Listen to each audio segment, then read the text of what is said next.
आज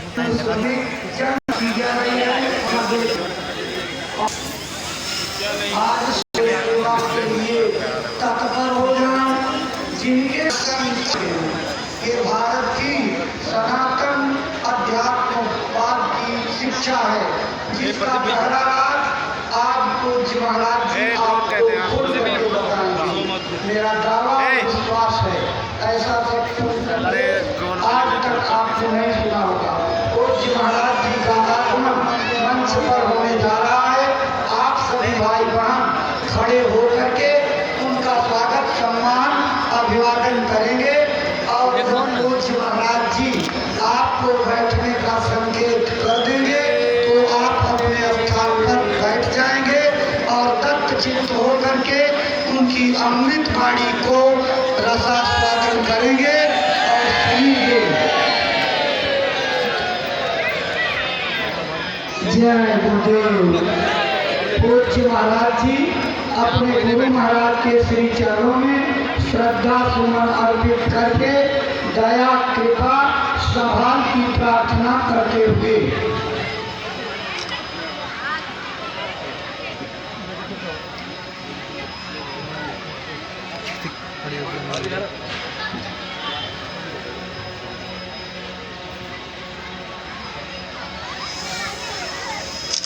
जय गुरुदेव, जय गुरुदेव। अब आप सबको बैठने का संकेत हो गया है। आप अपने स्थान पर सम्मान पूर्वक बैठ जाइए। जो लोग आगे जा रहे हैं आपसे भी प्रार्थना है कि छायादार स्थान देख करके आप बगीचे की छाया में बैठ जाइए। पंडाल वाले छायादार स्थान पर लाइटिंग करके बिछा दें जिससे लोगों को असुविधा न हो। और प्रेमी भाई बहनों, आज हमारे जीवन का जो परम सौभाग्य पीछे से ले जाना इसको, कहाँ से ले जाए लड़के पिला जाता है। चल आगे जाओ, देखिए आप सबके अंदर तमन्ना होती है कि महाराज जी हमारे धरती को पधारे हैं तो हम उनका स्वागत सम्मान करें, लेकिन इतनी बड़ी समुदाय में ये संभव नहीं है। आपकी श्रद्धा भावनाओं को समेट करके हम जिला अध्यक्ष और स्थानीय कमेटी के पास पहुंचाते हैं। वो अपनी श्रद्धा भावनाओं को लेकर के पूज्य महाराज जी का स्वागत अभिनंदन आपकी श्रद्धा भावना को जोड़ करके करना चाहते हैं। तो ये जिले के अध्यक्ष स्थानीय समिति के लोगों के साथ मिल करके पूज्य महाराज जी का स्वागत सम्मान अभिवादन करते हुए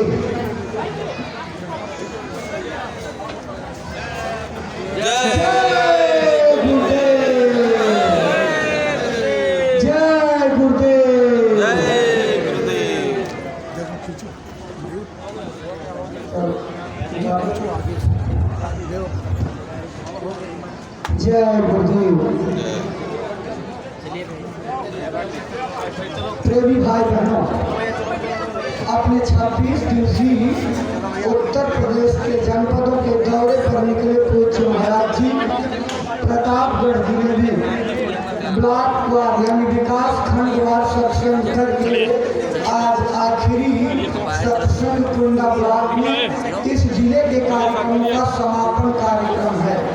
इसमें संकल्प बना करके जो मथुरा आश्रम से पूज्य महाराज जी चले हैं, गुरु महाराज की दया कृपा के वचन अपनी अमृत वाणी से हम प्रेमी भाई बहनों को सुनाने समझाने की कृपा करें, इसकी प्रार्थना करते हैं ताकि हम प्रेमी भाई बहन आपकी अमृत वाणी से प्रेरणा प्राप्त करके मानव जीवन की बीतती जा रही श्वासों का उपयोग करके अपने इस मानव जन्म को सफल, सार्थक और कामयाब बना सकें। परम श्रद्धेय पूज्य महाराज जी।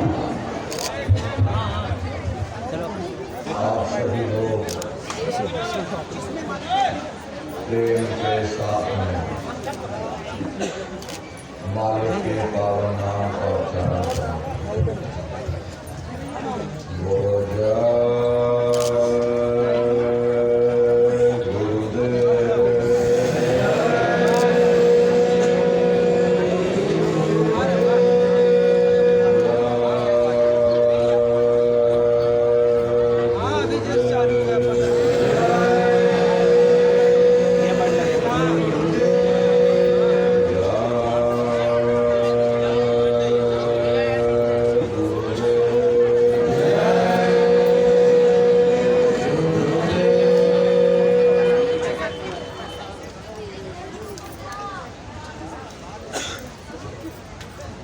सर्वत्र विराजमान शब्द स्वरूप परम पूज्य स्वामी जी महाराज के श्री चरणों में कोटि कोटि नमन प्रणाम करते हुए कुंडा की इस पावन धरती पर इस सत्संग समारोह में उपस्थित सभी सत्संगी धर्म प्रेमी भाई बहनों को सादर जय गुरुदेव। प्रेमी भाई बहनों, जिस संसार में हम आप रहते हैं उस संसार का मालिक काल है, जिसने सारे जगत के जीवों को फंसा रखा। दुनिया यही समझती है कि हमारा मालिक काल है, दयाल की किसी को खबर नहीं। जो दुनिया को खाता है, दुनिया उसी की पूजा करती है। हालांकि संतों महात्माओं ने काल और दयाल के भेद को प्रकट किया है, लेकिन बहुत से जीव ऐसे भी हैं जिन्हें काल और दयाल के भेद का कोई अता पता कर नहीं मालूम।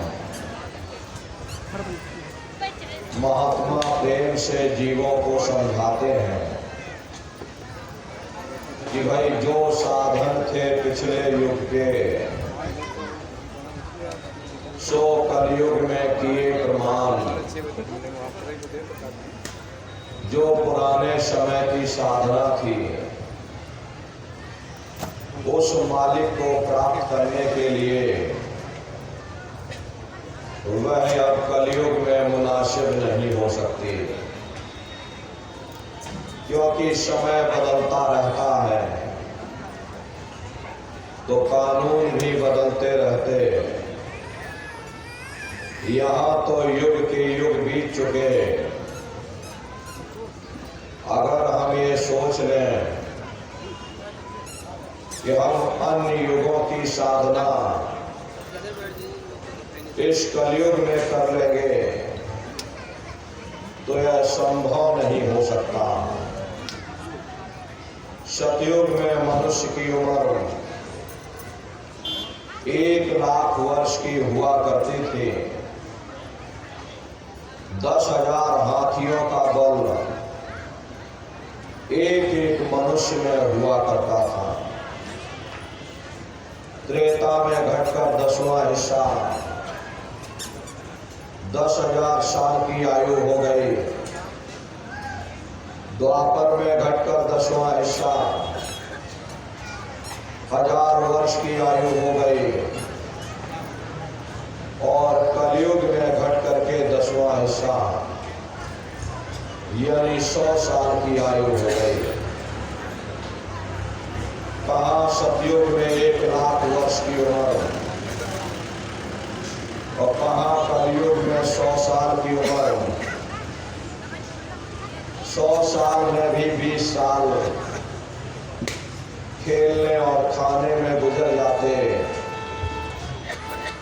बाकी बचे 40 साल। इसमें शादी ब्याह भी करना है, बाल बच्चे भी करने हैं, उनकी परवरिश के लिए नौकरी पेशा भी करना है। फिर मनुष्य के पास समय कहाँ है? न समय है न सामर्थ्य है। इसीलिए प्रेमी भाई बहनों, अन्य युगों की साधना इस कलयुग में मुनासिब नहीं हो सकती। महात्मा जीवों को समझाते हैं कि भाई मूर्ख प्राणी मर बुद्धिमान सैलानी, सो अटके जले और पाषाण, बुद्धिमान अभिमानी सोनर, विद्या नार के हुए गुलाम। इस संसार में तीन तरह के मनुष्य होते। एक अज्ञानी होता, दूसरा बुद्धिमान होता, तीसरे बीच के जीव होते हैं जो ना ज्यादा ज्ञानी होते और ना ही ज्यादा बुद्धिमान होते। जो अज्ञानी लोग होते वे क्या करते, रुपया पैसा कमाया, चल दिए तीर्थों की यात्रा पर, कभी गंगा में डुबकी लगाई, कभी यमुना में डुबकी लगाई और मन में सोच लिया कि हमने अपने सारे मैले पाप कर्म उतार दिए। ठीक उसी तरह से जो बुद्धिमान लोग होते हैं अपने आप को बुद्धिमान समझते हैं, आलिम फाजिम गुणी और ज्ञानी समझते हैं। उनकी हालत ऐसी है जो विद्या में पढ़े, सारी जिंदगी विद्या पढ़ते पढ़ाते गुजार दिया। हालांकि विद्या बुद्धि का विषय है और इस परमार्थी राह में बुद्धि की कोई आवश्यकता नहीं होती। मनुष्य ने अपना पूरा जीवन विद्या पढ़ते पढ़ाते गुजार दिया, हासिल कुछ ना हुआ, उल्टा अहंकार और आ गया कि हम बड़े बुद्धिमान हो गए, हम ज्ञानी और ध्यानी बन गए, किया कराया सब गया, जब आया अहंकार। हरे प्रेमी भाई बहनों, आप दुनिया में नजर घुमा कर देखो, सब जगह पानी ही पानी है, पत्थर ही पत्थर है। न किसी को सच्चा महात्मा मिला, न किसी को सच्चा सत्संग मिला। अगर कोई कथा भी करता है उससे जाकर परमार्थ की बात पूछिए, उसे कुछ भी ज्ञान नहीं। विद्या पढ़कर लेक्चरार बन गए, कोई कौम का ठेकेदार बन गया, कोई मजहब का ठेकेदार बन गया, अपनी अपनी कौम, अपना अपना मजहब, अपना अपना झंडा बुलंद करने के लिए न जाने कितने बेगुनाहों का कत्ल कर दिया, कितनी औरतें विधवा हो गई, कितने बच्चे अनाथ हो गए। नतीजा क्या रहा? चारों तरफ बर्बादी ही बर्बादी। महात्मा कहते हैं कि भाई बाकी जीव बीच के जितने, ना मूर्ख ना अति बुद्धिमान, जप तप व्रत संयम बहु धोखे, पंच अग्नि में जले निदान।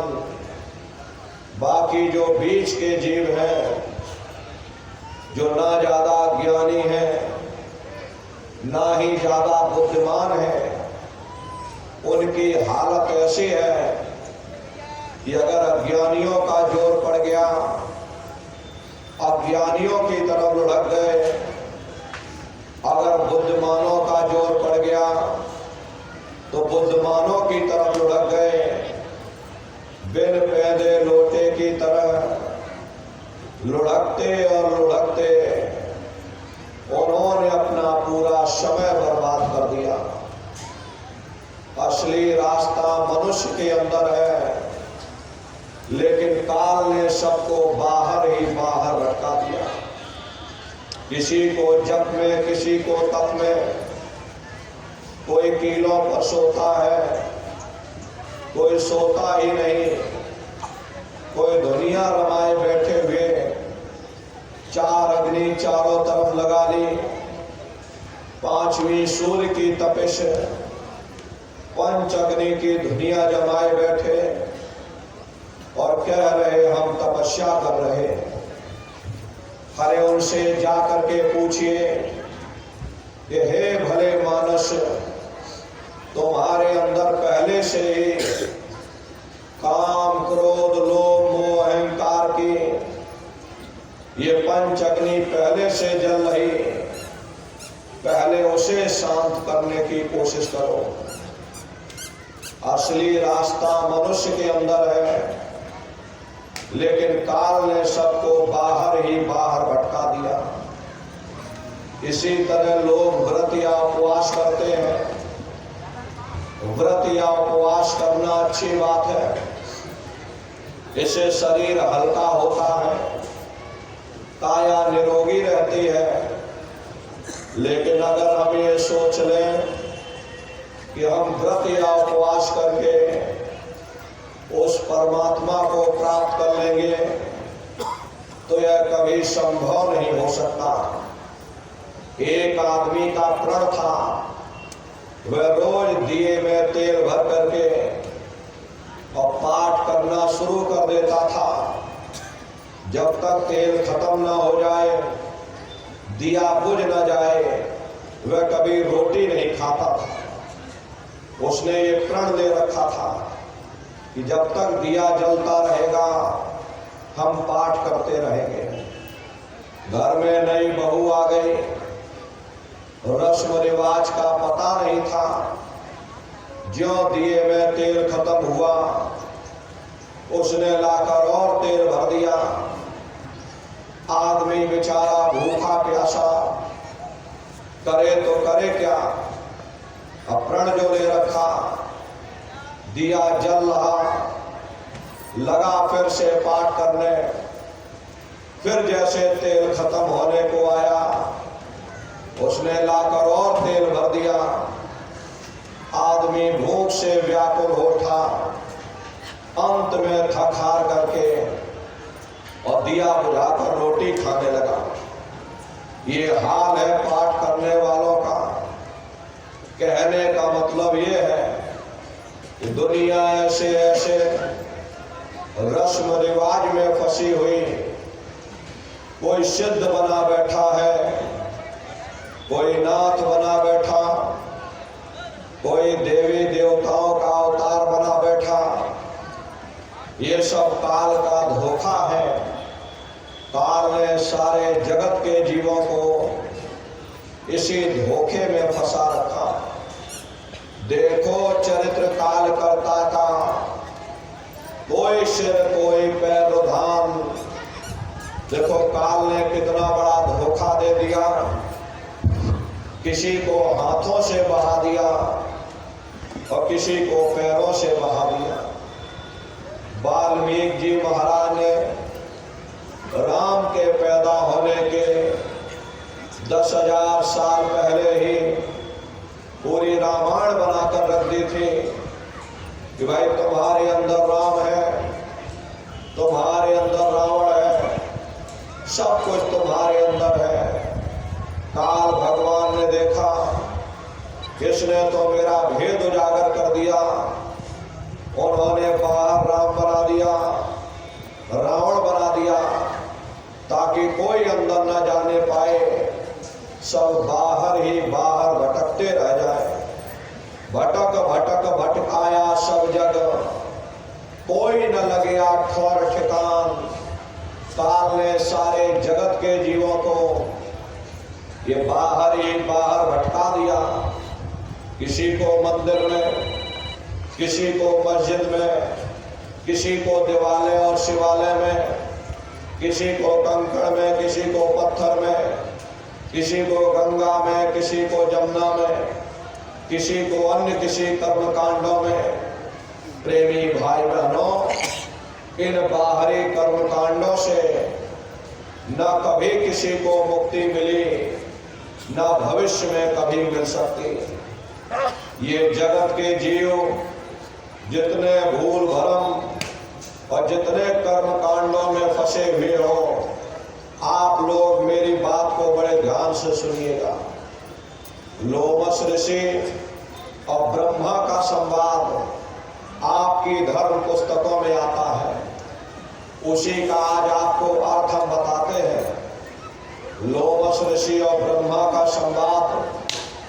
लोमश ऋषि ब्रह्मा के पुत्र माने जाते थे। लोमश ऋषि अपने पिता से यानी ब्रह्मा से पूछते हैं कि पितु से पूछ मुक्ति की बाता और गंगा का फल कहो विधाता, कि हे पिताजी मुक्ति कैसे मिलेगी, क्या किया जाए, कैसे किया जाए, जरा आप हमको दया कृपा करके समझा दीजिए कि हमें मुक्ति कैसे प्राप्त होगी।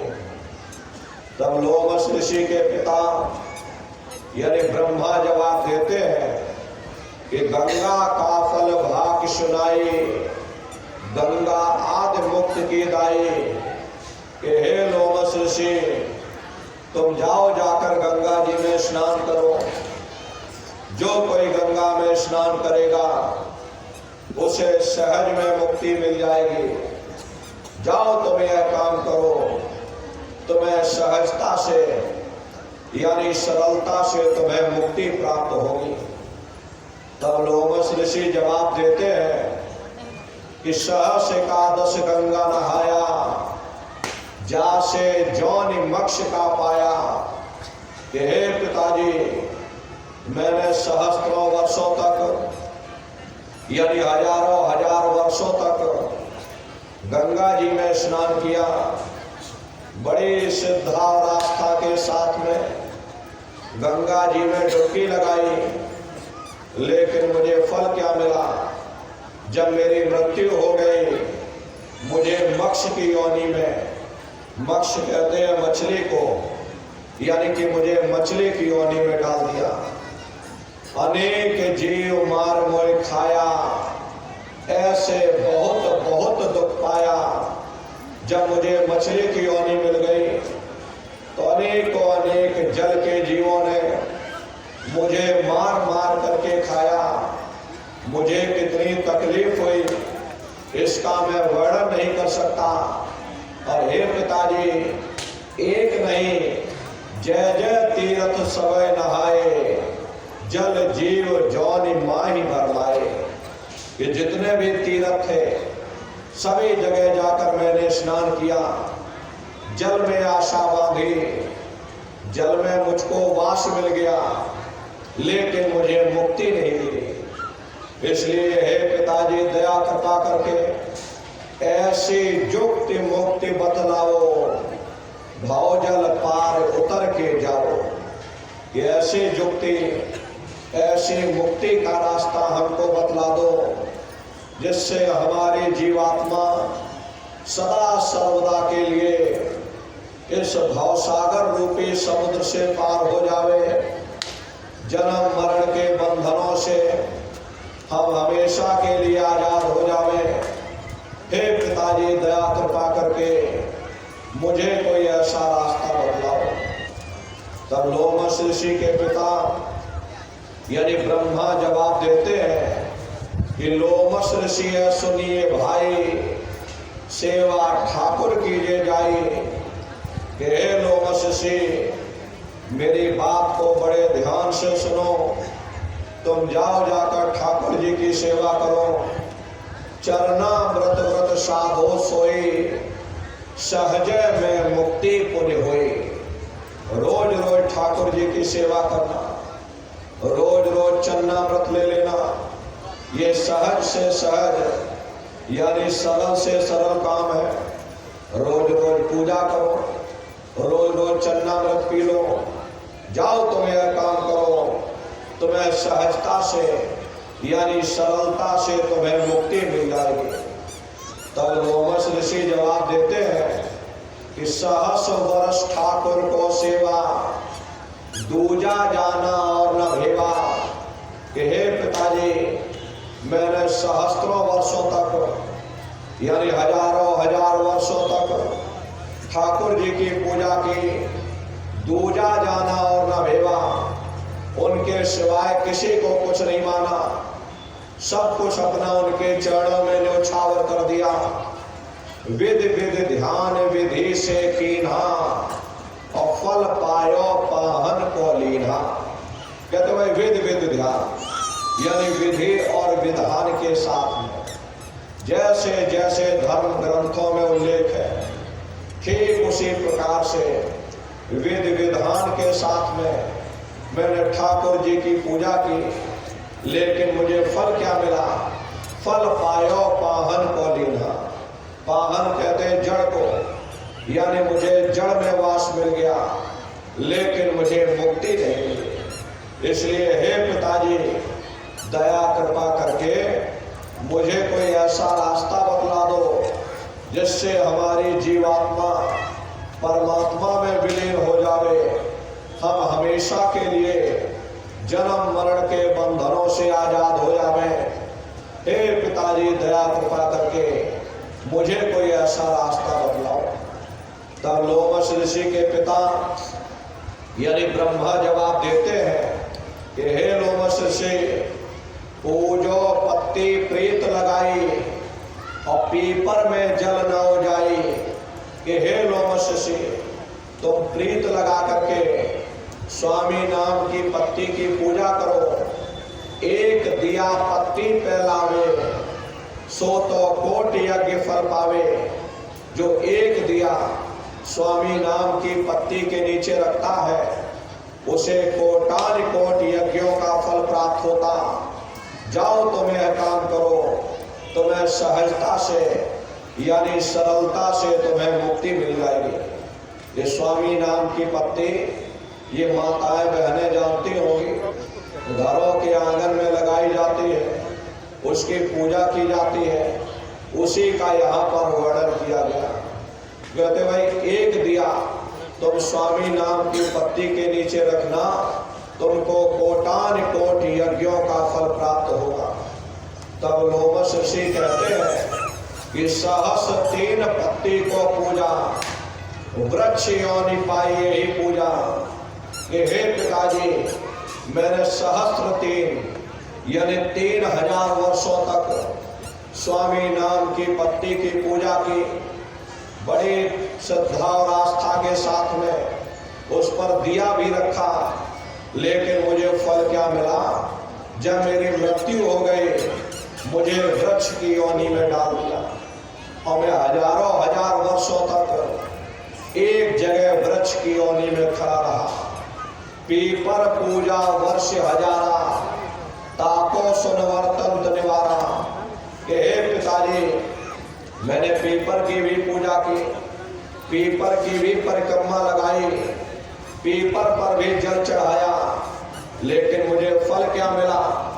कन खजुरा दे ही पाई और बार बार भाव में भरमाई।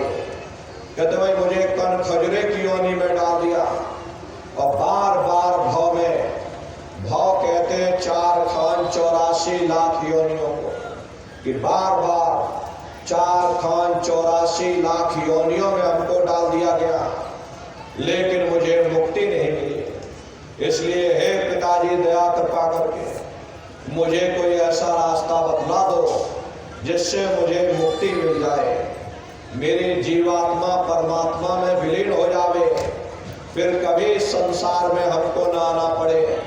हे पिताजी, दया कृपा करके मुझे कोई ऐसा रास्ता बतलाओ।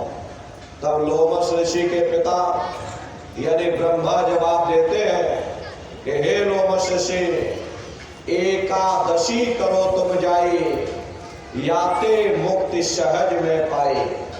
जाओ तुम एकादशी का व्रत रखो, मेरा विचार है इससे तुम्हें सहज में यानी सरलता से तुम्हें मुक्ति मिल जाएगी। तब लोमश ऋषि जवाब देते हैं कि सहस्र वर्ष एकादश कीन्हा और अंत जन्म माखी को लीन्हा। कि हे पिताजी, मैंने सहस्त्रों वर्षों तक यानी हजारों हजार वर्षों तक एकादशी का व्रत किया, लेकिन मुझे फल क्या मिला? जब मेरी मृत्यु हो गई मुझे मक्खी की योनि में डाल दिया। प्रेमी भाई बहनों, हम किसी पूजा का विरोध नहीं कर रहे। आप ये मत समझ लेना कि हम किसी पूजा का विरोध करने यहाँ बैठे। हम किसी पूजा का विरोध नहीं कर रहे। ये तो जो आपकी धर्म पुस्तकों में लिखा है, आपकी ही धर्म पुस्तकों में लोमश ऋषि और ब्रह्मा का संवाद आता है, उसी का आपको हम अर्थ बता रहे हैं। तो प्रेमी भाई बहनों, लोमश ऋषि कहते हैं कि अर्पुनि व्रत कीनी बहुतेरा ताका सुन वर्तंत निवेरा।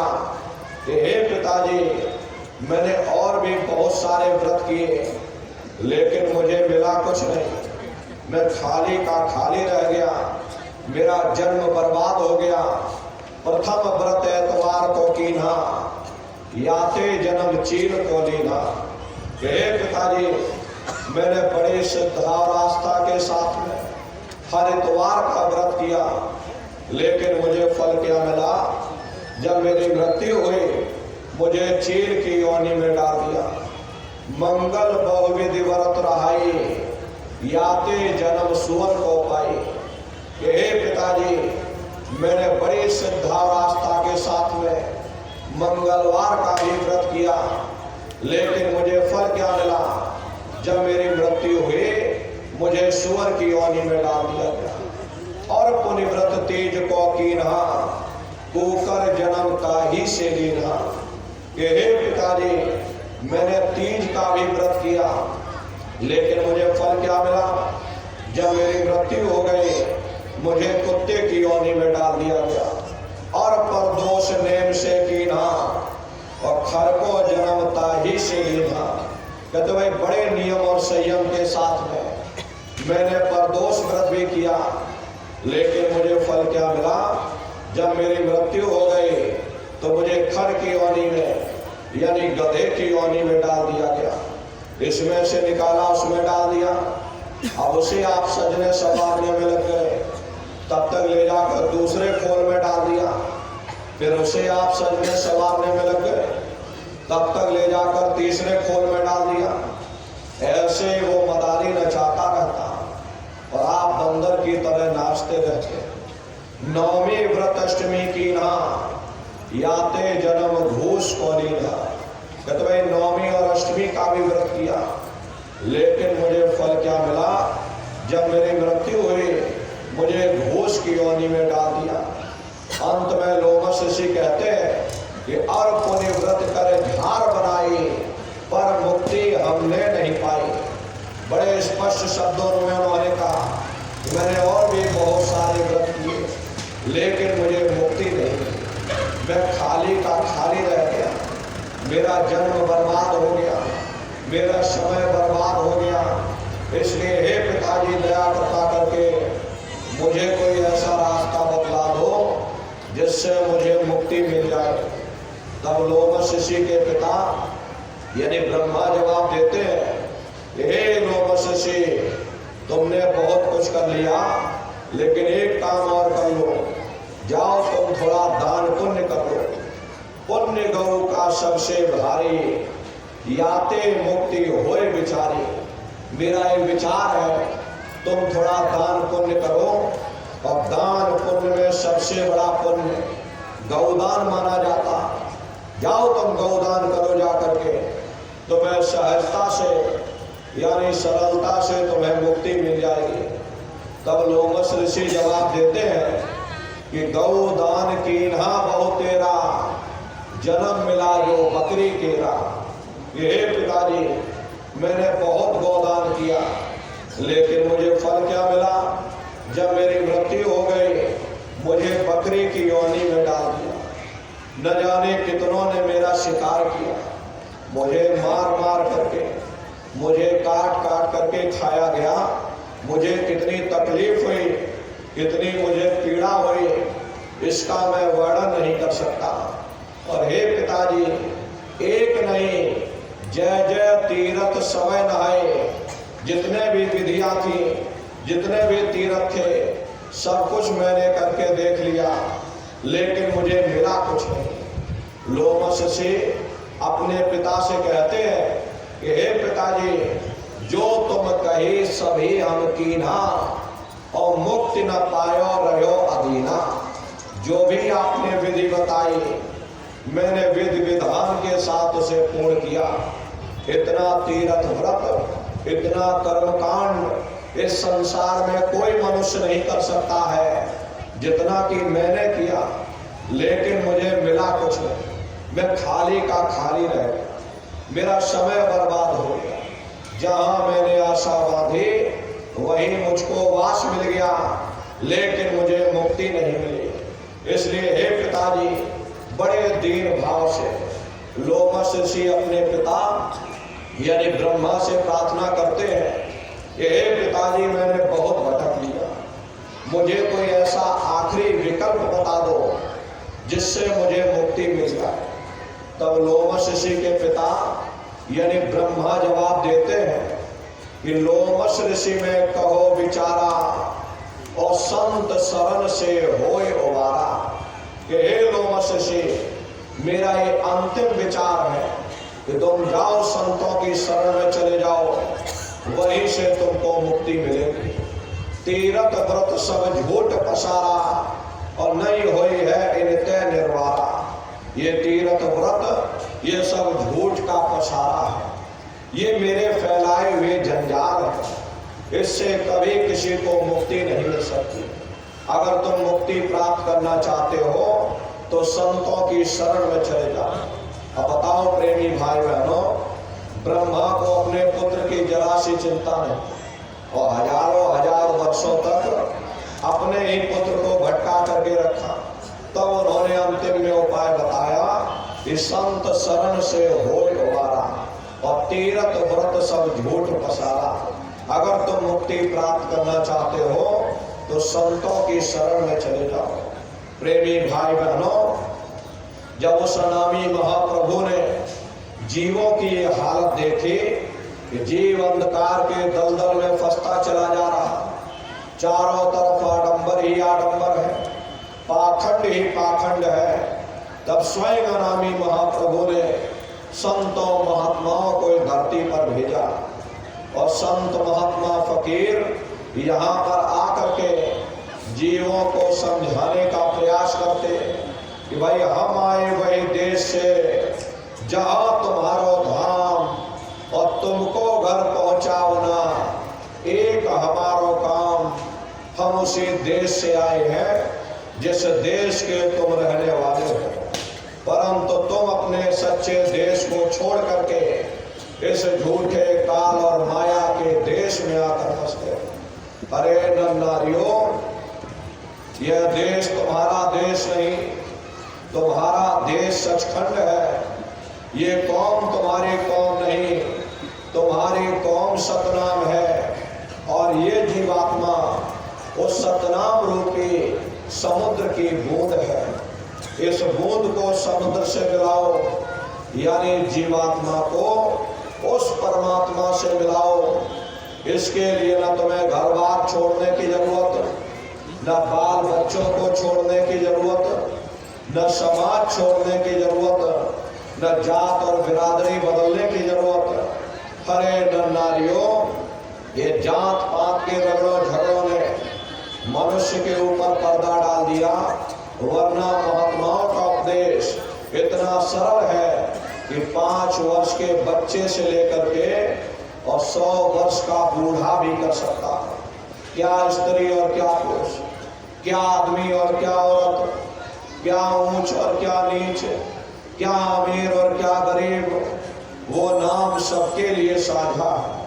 वो हर मनुष्य के अंदर दिन और रात धुनकारे दे रहा। वो साधु संतों के अंदर गूंजता है तो वह चोरों और ठगों के अंदर भी गूंजता। यहाँ किसी कौम का सवाल नहीं, किसी मजहब का सवाल नहीं, किसी जात और बिरादरी का सवाल नहीं। ये जात पात के रगड़े झगड़े, ये बखेड़ेबाजी हमारी अपनी है। हरे प्रेमी भाई बहनों, परमात्मा ने इंसान बना करके जमीन पर भेजा। ये जल सबके लिए एक समान है, ये वायु सबके लिए एक समान है, ये प्रकाश सबके लिए एक समान है। परमात्मा ने कभी कोई भेदभाव पैदा नहीं किया। ये भेदभाव ये हम अज्ञानी मनुष्यों ने यहाँ कर लिया। हरे प्रेमी भाई बहनों, आप अपनी बुद्धि से विचार करो। जब गुरु नानक साहब नहीं आए थे तब कोई सिख नहीं था। जब मोहम्मद साहब नहीं आए थे तब कोई मुसलमान नहीं था। जब ईसा मसीह साहब नहीं आए थे तब कोई ईसाई नहीं था। और पीछे लौटते चले जाओ तो केवल मनुष्य ही मनुष्य रह जाते हैं। ये रगड़े झगड़े किसने पैदा किए? ये बखेड़ेबाजी किसने पैदा की? ये हमने आपने यहाँ आकर पैदा की। लेकिन महात्मा कहते हैं कि जाति पाति पूछ नहीं कोई, और हरि का भजे सो हरि का होई। लोग यहाँ जात पात बनाते बनाते मर गए। लेकिन ऐ नारियों, जब तुम्हारी ये जीवात्मा इस मनुष्य रूपी चोले को छोड़ करके ऊपर धर्मराज के दरबार में पहुंचेगी, वहां न तुमसे ये पूछा जाएगा कि तुम किस जाति के हो, तुम किस कौम के हो, तुम किस मजहब के हो, तुम हिंदू हो या मुसलमान हो, हिंदुस्तान से आए हो या पाकिस्तान से आ गए। अरे वहां तुम्हारे कर्म देखे जाएंगे, भक्ति भाव देखा जाएगा, मालिक से मिलने का प्रेम और प्यार देखा जाएगा। कोई भी महात्मा ये जात पात के रगड़ों झगड़ों में नहीं पड़ता। अगर महात्मा किसी जात की बात करता, महात्मा किसी कौम या मजहब की बात करते, या महात्मा हिंदू और मुसलमान की बात करते, वो महात्मा हो ही नहीं सकते। महात्माओं की एक ही जाति है, वो है मानव जाति। दुनिया में कोई महात्मा यहाँ न कौम मनाने आता, न कोई यहाँ मजहब चलाने आते, ना ही आप हमारे हाथों में ये डंडे और तलवारें देने के लिए आते। अरे आप तो सच्चा मार्ग, सनातन मार्ग समझाने के लिए इस धरा भूमि पर शरीर रूप में अवतरित होते। ये जितने हमारे मजहब हैं, चाहे हिंदू धर्म हो, चाहे मुसलमान धर्म हो, चाहे सिख या ईसाई धर्म हो, जितने हमारे मजहब हैं, इनके जितने रीत रिवाज है, जितना रहन सहन का तरीका है, जितनी भी शरीयतें हैं, हमें जरूर अलग अलग नजर आती हैं, लेकिन उसके अंदर जो रूहानियत है वो रूहानियत असलियत है। वो हर मजहब की तह के अंदर एक ही चीज होती है। संत महात्मा फकीर केवल उस रूहानियत को समझाने की कोशिश करते हैं। आप तमाम जिंदगी उस रूहानियत का ही प्रचार करते हैं। रूहानियत और शरीयत का आपस में वैसा ही रिश्ता होता है जैसा कि जेवरों का जेवरों के डिब्बों के साथ होता है। कीमत जेवरों की होती है, डिब्बों की नहीं। तलवार को काम आनी होती, म्यान को नहीं। ठीक उसी प्रकार से हमें जो कुछ भी प्राप्त होगा उस रूहानियत से प्राप्त होगा।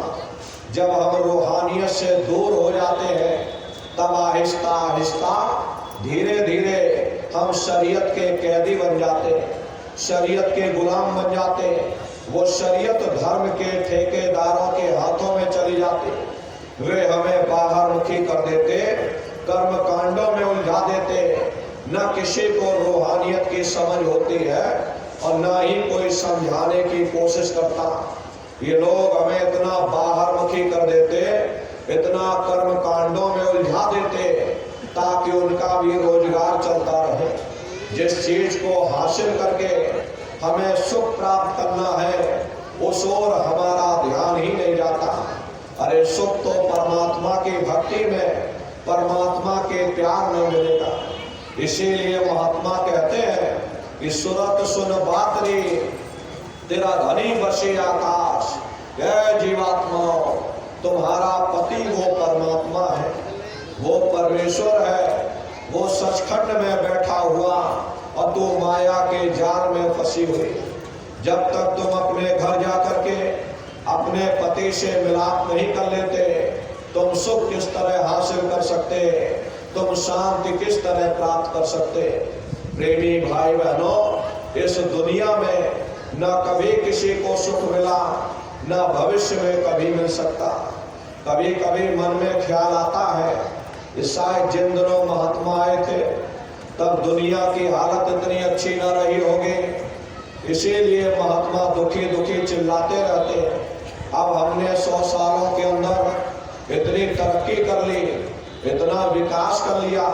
पहले हम झोपड़ियों में रहा करते थे या एक आध कोठरियों में पूरा परिवार रहा करता था। इसी तरह खेती बाड़ी भी लोग हाथों या बैलों से किया करते थे। शादी ब्याह भी बिरादरी के अंदर हो जाती थी। 15-20 मील के अंदर हमारी सारी दुनिया थी, हम उसी में गुजारा करके मर जाते थे। अब हमने 100 सालों के अंदर इतनी तरक्की कर ली, बड़ी बड़ी कोठियां बनवा ली, ऊंची ऊंची इमारतें बनवा ली। खेती बाड़ी के लिए क्या कहा जाए, बड़े बड़े ट्रैक्टर आ गए, तरह तरह की रासायनिक खादें, कीटनाशक दवाइयां आ गई, बीमारी दूर करने के लिए बड़े बड़े डॉक्टर बन गए, बड़े बड़े अस्पताल बन गए।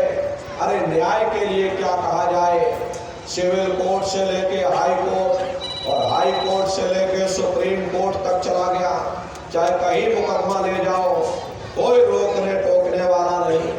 जब हमने इतनी तरक्की कर ली फिर भी महात्मा हमें दुखी क्यों कहते हैं?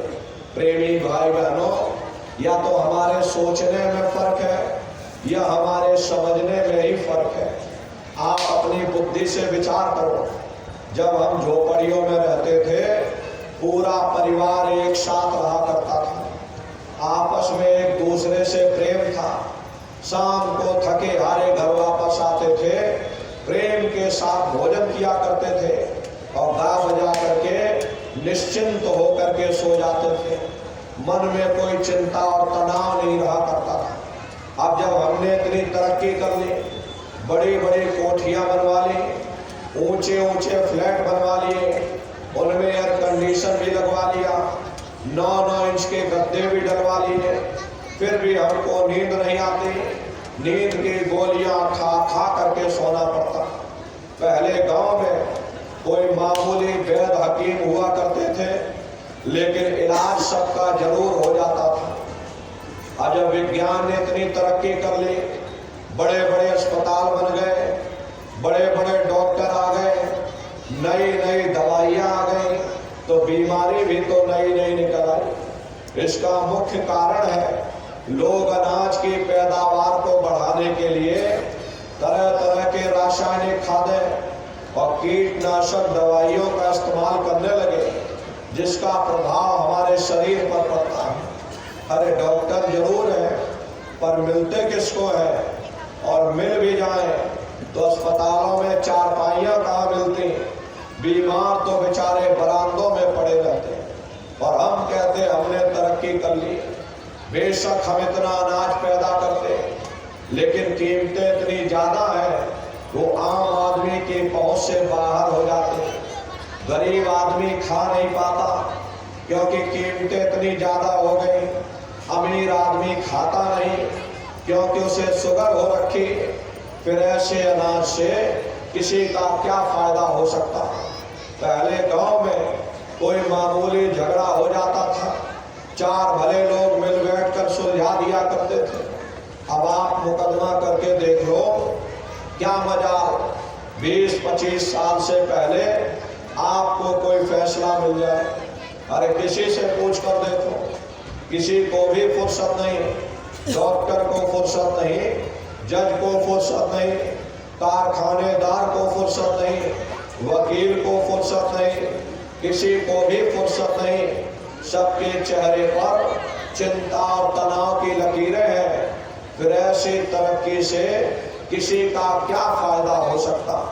प्रेमी भाई बहनों, ये तरक्की का कसूर नहीं है, ये हमारा अपना कसूर है। हम उन चीजों के कैदी बन गए। ये चीजें हमारे लिए बनी थी, ना कि हम उनके लिए बने थे। हम मशीनों के पुर्जे बन गए, मशीनों के मालिक ना बन सके।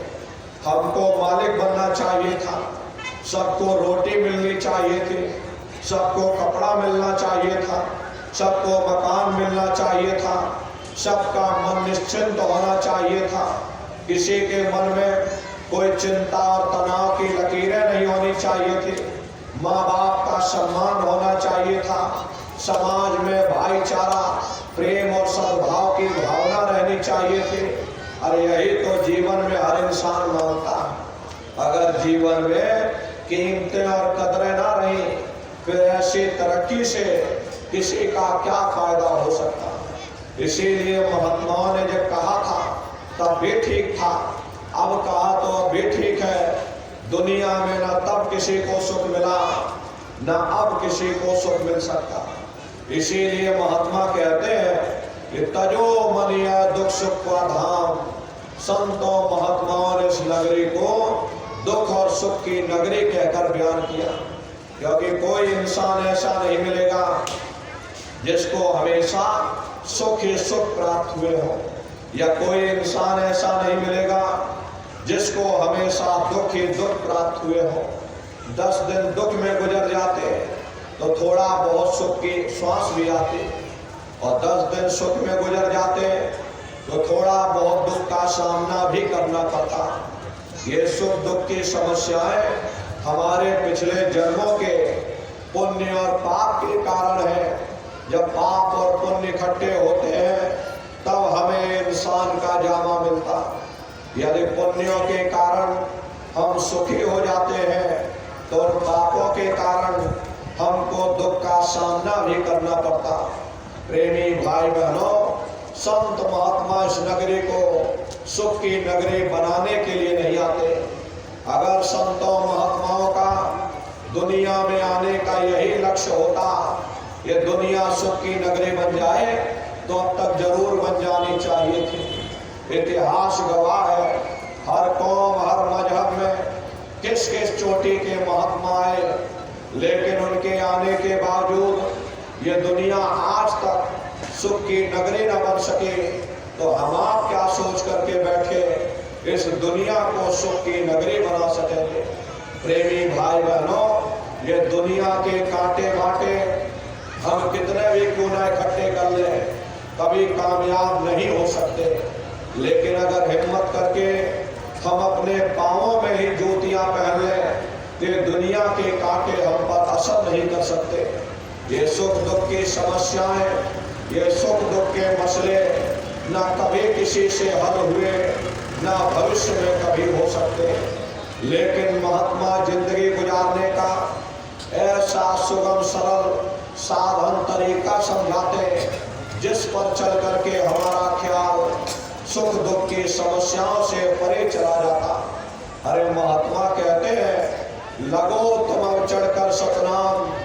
अगर सुख हासिल करना चाहते हो तो सतनाम की खोज करो, उस मालिक की भक्ति करो, क्योंकि जितना समय हमारा ध्यान मालिक की भक्ति में लगा रहेगा, हम दुनिया में 2-4 दिन जरूर सुख हासिल कर सकते।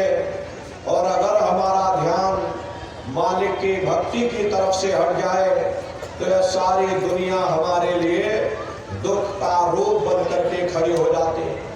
प्रेमी भाई बहनों, आप सभी लोग बुद्धिमान हो, अपनी अपनी बुद्धि से आप सभी लोग विचार करिएगा। एक छोटा सा बच्चा अपने पिता की उंगली पकड़ करके मेला या नुमाइश में घूमने जाता है। उसे मेले की हर साजो सामान बड़ी खूबसूरत नजर आती। किसी जगह खेल खिलौनों की दुकानें लगी, कहीं गुड्डे गुड़ियों की दुकानें लगी, कहीं झूलों की दुकानें लगी, कहीं मिठाई और पकवान की दुकानें लगी। वह बच्चा सोचता है कि शायद ये खुशी हमको मेले के साजो सामान से प्राप्त हो रही। और अगर भूल करके भी वो बच्चा अपने पिता की उंगली छोड़ देता तो वह सारा साजो सामान उसी जगह रहता है, लेकिन बच्चा रोने चिल्लाने लगता, चीखने लगता। तब उसे खुद ब खुद महसूस होता है ये खुशी हमें तभी तक प्राप्त हो सकती है जब तक हमने अपने पिता की उंगली पकड़ रखी थी। हमारा पिता कौन है? वो परमात्मा है, वो परमेश्वर है जिसने अंड खंड ब्रह्मांड की रचना की। अरे जितना समय हमारा ध्यान मालिक की भक्ति में लगा रहेगा, हम दुनिया में 2-4 दिन जरूर सुख हासिल कर सकते हैं। और अगर हमारा ध्यान मालिक की भक्ति की तरफ से हट जाए तो सारी दुनिया हमारे लिए दुख का रूप बन करके खड़ी हो जाती है। इसीलिए महात्मा कहते हैं भाई चारों तरफ से अपने ख्याल ध्यान को समेट कर एक चित्त हो करके उस परमात्मा की भक्ति करो। समय रहते अपनी जीवात्मा को शब्द के साथ जोड़ दो, क्योंकि शब्द को पकड़ करके ये जीवात्मा ऊपर से नीचे आई है, शब्द को ही पकड़ करके ये जीवात्मा नीचे से ऊपर जाएगी। हम लोग ऊपर से नीचे कैसे आए और नीचे आकर के इस संसार में कैसे फंस गए, जरा संक्षिप्त में आप लोग समझ लीजिए। पहले यहाँ कुछ नहीं था, पहले ना हम थे ना आप थे, न ये जमीन थी ना आसमान था, न देवी थे न देवता थे, न ब्रह्मा विष्णु महादेव थे, न ईश्वर थे न ब्रह्म थे न पारब्रह्म थे। पहले कुछ नहीं, तो पहले कौन था? आपकी धर्म पुस्तकों में लिखा है, एक अनीय नामा अभिसच्चिदानंद प्रभु धामा। वो एक अनीय नामी महाप्रभु अपने अनामी धाम में अखंड राज किया करते थे। उस मालिक की मौज मर्जी उठी, उन्होंने सबसे पहले 3 लोकों का विस्तार किया, यानी अगम लोक, अलख लोक और सत्यलोक। अगम लोक में अगम पुरुष को बैठा दिया, अलख लोक में अलग पुरुष को बैठाया और सतलोक में सतपुरुष भगवान को बैठा दिया। काफी समय जब बीत गया तब नीचे की रचनाओं का विस्तार सतपुरुष भगवान ने किया। उन्होंने अपनी आवाज पर अनंतों अनंत ब्रह्मांडों की रचना की और अपने 16 पुत्रों को नीचे उतार दिया। निरंजन भगवान, जिनको दुनिया ईश्वर कहती है, हिंदू जिनको परमात्मा कहते, मुसलमान जिनको खुदा कहते, ये सतपुरुष भगवान के सबसे छोटे पुत्र हैं। इन 16 पुत्रों ने नीचे आकर घनघोर तपस्या की और अपने पिता को प्रसन्न करके, यानी सतपुरुष भगवान को प्रसन्न करके सतलोक के समान राज मांग लिया। राज चेतन पर किया जाता, जड़ पर नहीं किया जाता। इसीलिए इनको जीवात्माओं का छोटा सा भंडार दे दिया गया। जब जीवात्माएं ऊपर से नीचे उतारी जाने लगी, जब हमको आपको ऊपर से नीचे उतारा जाने लगा तो हम लोग घबराने लगे।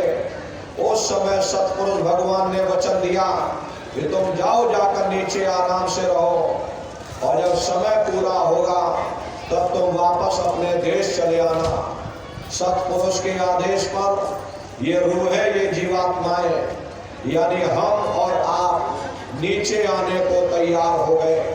सबसे पहले 4 प्रकार के कपड़े, कारण कपड़ा, सूक्ष्म कपड़ा, लिंग कपड़ा और स्थूल कपड़ा, ये 4 प्रकार के कपड़े जीवात्माओं को पहनाए गए और शब्द को पकड़ा करके मंडल बाई मंडल जीवात्मा को नीचे उतारते चले गए।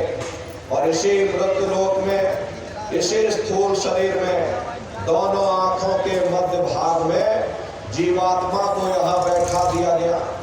जब जीवात्माएं ऊपर से नीचे आई, उस समय पर सतयुग का समय था। सतयुग योगी सब विज्ञानी करे हरि ध्यान करे भव प्राणी। उस समय सब ज्ञानी और विज्ञानी थे, सबकी आंख कान खुले हुए थे, रोज मालिक का दर्शन करते थे, रोज आते और रोज जाते। और जब समय पूरा हो जाता, ये जीवात्माएं अपने देश वापस चली जाती, फिर कभी लौट करके मृत्यु लोक में यहाँ नहीं आती। ऐसे न जाने कितनी जीवात्माएं वापस लौट गई। तब निरंजन भगवान ने विचार किया कि हमने इतनी तपस्या करके वरदान के रूप में जीवात्माओं का छोटा सा भंडार मांग लिया। अगर ये जीवात्माएं ऐसे ही अपने देश वापस लौट जाएंगे, हम इन पर कोई रोक टोक नहीं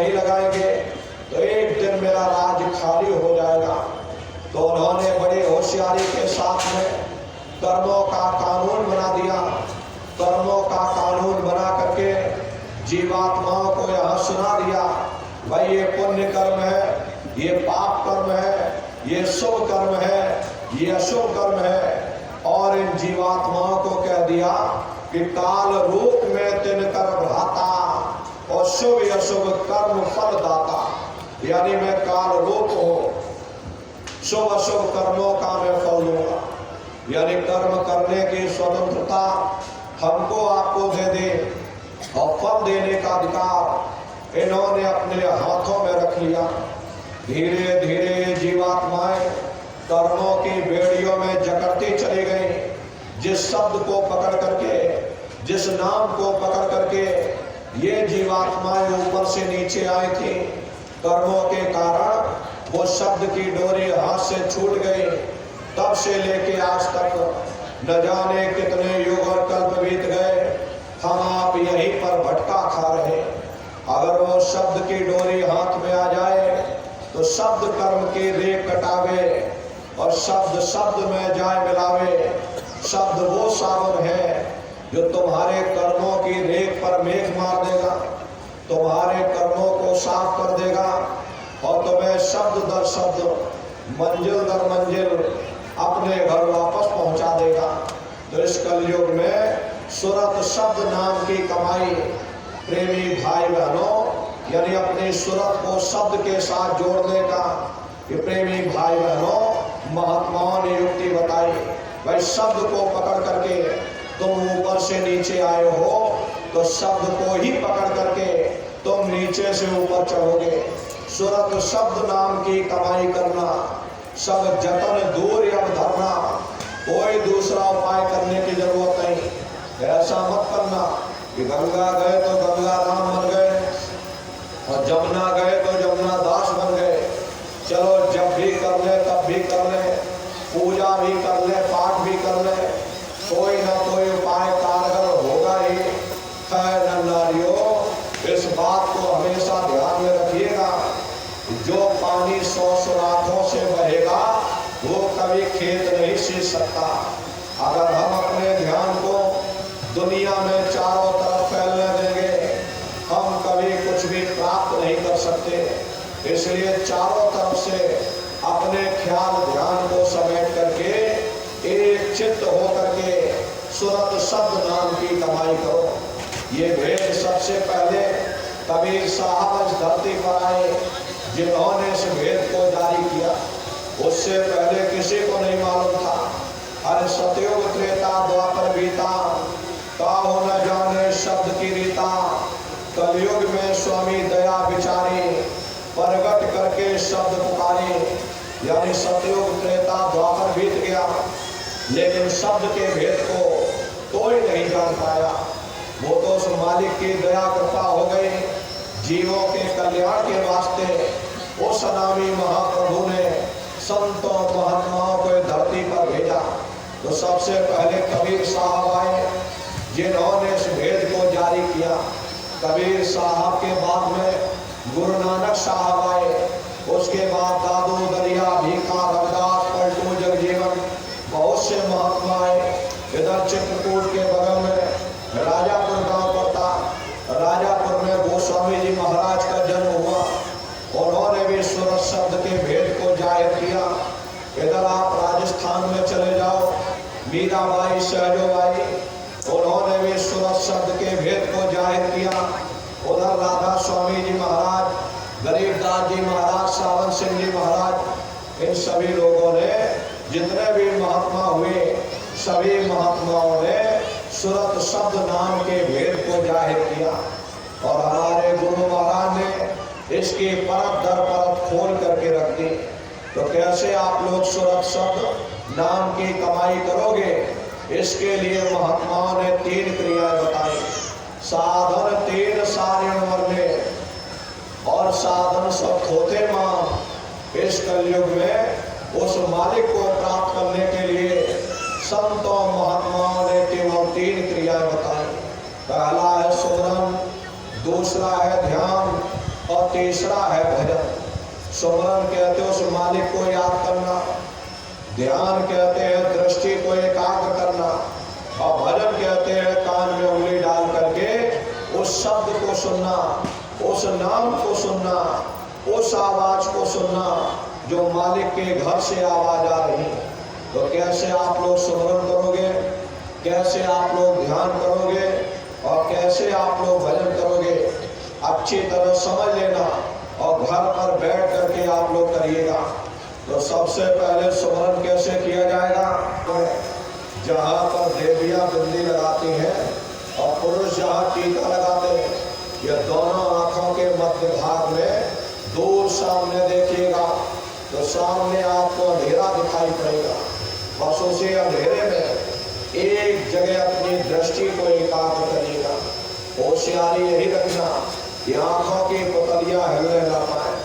शुरुआती समय में ये आंखों की पुतलियां हिलेगी, लेकिन जब आप अभ्यास करोगे, करत करत अभ्यास से जड़मत होत सुजान, जब अभ्यास करते रहोगे तो आंखों की पुतलियां हिलना बंद हो जाएंगी।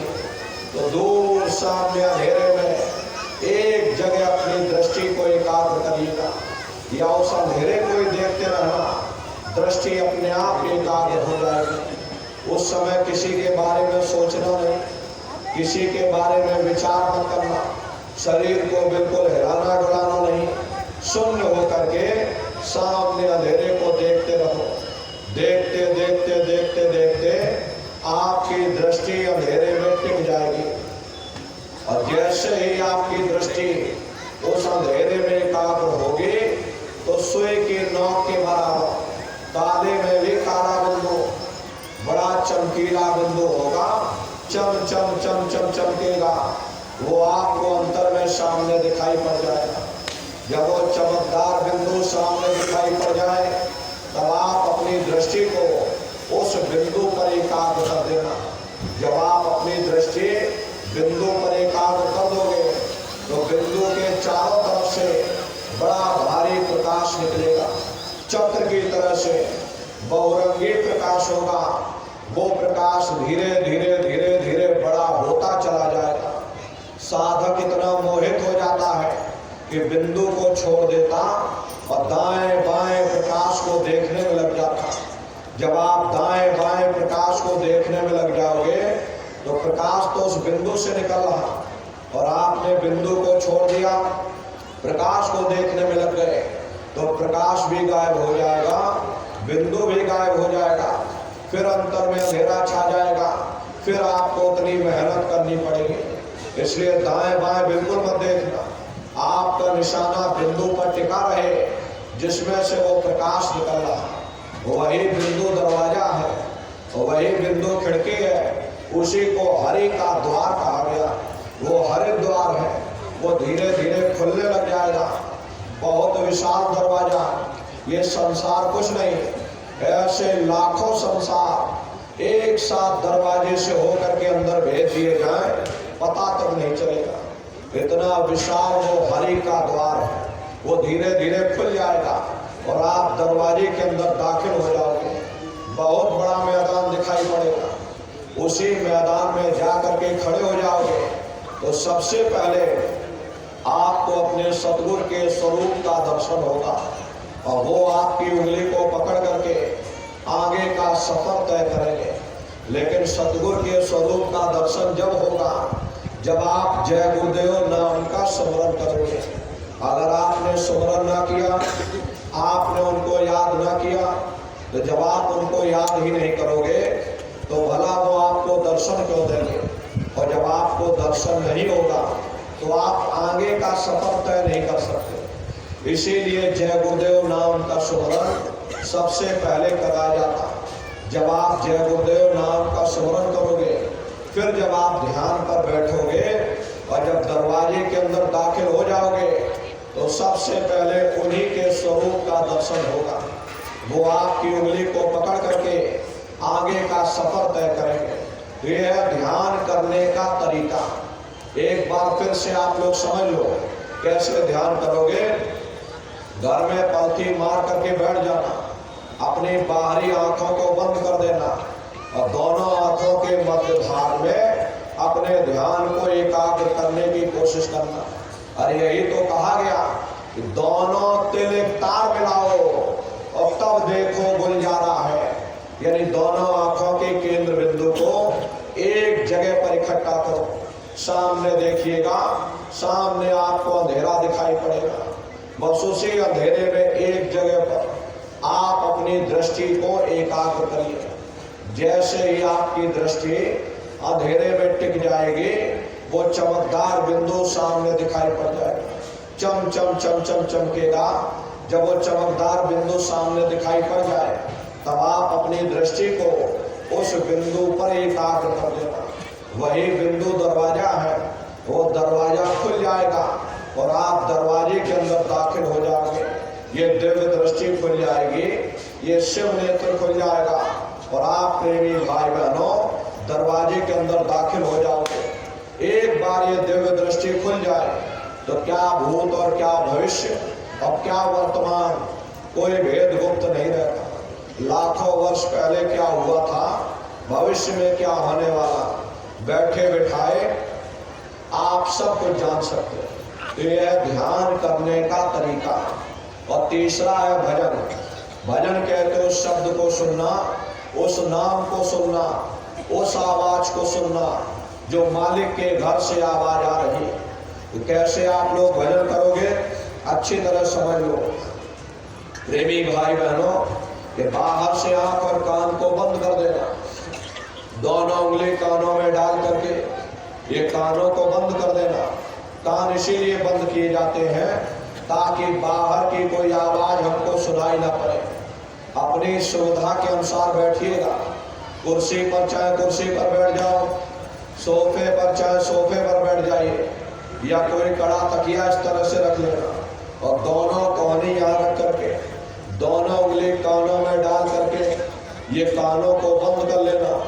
अब बहुत सी हमारी माताएं बहनें बूढ़े बुजुर्ग, अरे भाई आपके घुटनों में दर्द होता है, रीढ़ की हड्डी में दर्द होता है, आप बैठ करके भजन नहीं कर पाते, तो आप लेट करके भजन करिएगा। ऐसे सीधे लेट जाना और लेटे लेटे आंख और कान को बंद कर लेना। मतलब तो आंख और कान को बंद करना है, चाहे लेट कर करो चाहे बैठ कर करो। यही कहा गया कि आंख कान मुख बंद कराओ, अनहद झिंगा शब्द सुनाओ। यानी पहले अपनी आंख को बंद करो, फिर अपने मुख को बंद करो, दोनों उंगली कानों में डाल करके ये कानों को बंद कर लो और ऊंचे से ऊंचा ध्यान दे करके उस आवाज को सुनने की कोशिश करो।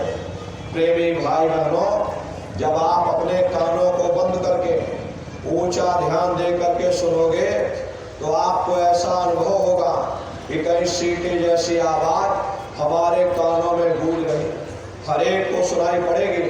शाम को अपने अपने घरों में जा करके बैठिएगा, ये कानों को बंद कर लेना और गौर से अंदर आवाज सुनने की कोशिश करिएगा। इस तरह से सीटी जैसी आवाज आप सभी को शुरू में सुनाई पड़ेगी। करना आपको कुछ नहीं है, लेटे हो चाहे बैठे हो, आप सिर्फ उस आवाज को सुनते रहना और सुनते सुनते उसी में लीन हो जाओ। जब आप उसमें लीन हो जाओगे तो कुछ समय बाद में आपको दोबारा अनुभव होगा कि कहीं बड़ी दूर से एक महीन आवाज, घंटे और शंख की आवाज हमारे कानों में गूंज रही है। जैसे मंदिरों में घंटियां बजती हैं, टन टन टन टन, इस तरह से घंटे और शंख की आवाज सुनाई पड़ेगी। उसी घंटे शंख की आवाज को महात्माओं ने शब्द कहा। अरे आपकी धर्म पुस्तकों में लिखा है कि पोथी पढ़ पढ़ जग मुआ और पंडित भया न कोई, और 2.5 अक्षर प्रेम का पढ़े सो पंडित होए। दुनिया वाले कहते हैं कि 2.5 अक्षर का मतलब प्रेम है। अरे प्रेम नहीं है, प्रेम में तो मात्रा लगी हुई। यहाँ पर जिस 2.5 अक्षर का वर्णन उन महात्माओं ने किया वो है शब्द, सा आदा बा और दा। उसी शब्द को महात्माओं ने नाम कहा। कलयुग केवल नाम आधारा और सुमेर सुमेर नारोत रह पार। कलयुग में केवल नाम का आधार है, वो नाम तुम्हारे अंदर दिन और रात धुनकारे दे रहा। उसी घंटे शंख की आवाज को महात्माओं ने शब्द या नाम कहा। उसी घंटे शंख की आवाज को मुसलमान फकीरों ने कलमा कहा। उसी घंटे शंख की आवाज को ईसा मसीह साहब ने वर्ड या लागस कहकर याद किया।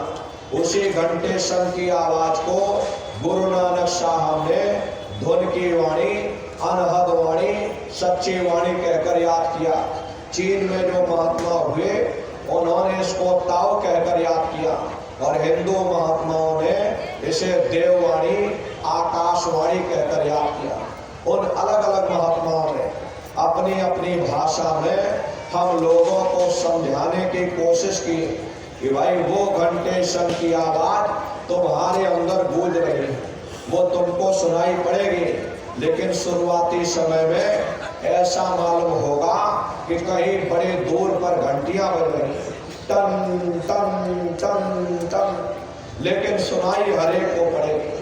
जब घंटे शंख की आवाज सुनाई पड़ने लग जाए तब आप सीटी की आवाज को छोड़ देना और घंटे शंख की आवाज को पकड़ लेना, क्योंकि सीटी की आवाज सिर्फ एक माध्यम है, आपको असली आवाज तक पहुंचा देगी।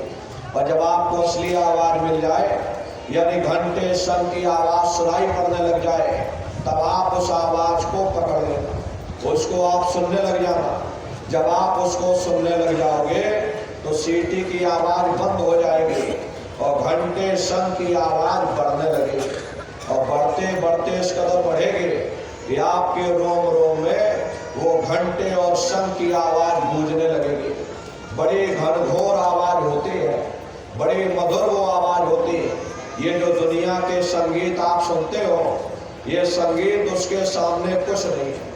जब आप उस रूहानी संगीत को सुनोगे, इतना भारी आनंद आपके ऊपर छा जाएगा, इतनी खुशी आपको होगी, ऐसा नशा आपके ऊपर चढ़ जाएगा, इतना आप उस आवाज में खो जाओगे कि आप धीरे धीरे सारी दुनिया को भूल जाओगे। यहाँ तक कि आपको अपने शरीर की भी सुध नहीं रहेगी, क्योंकि उस आवाज में कशिश है।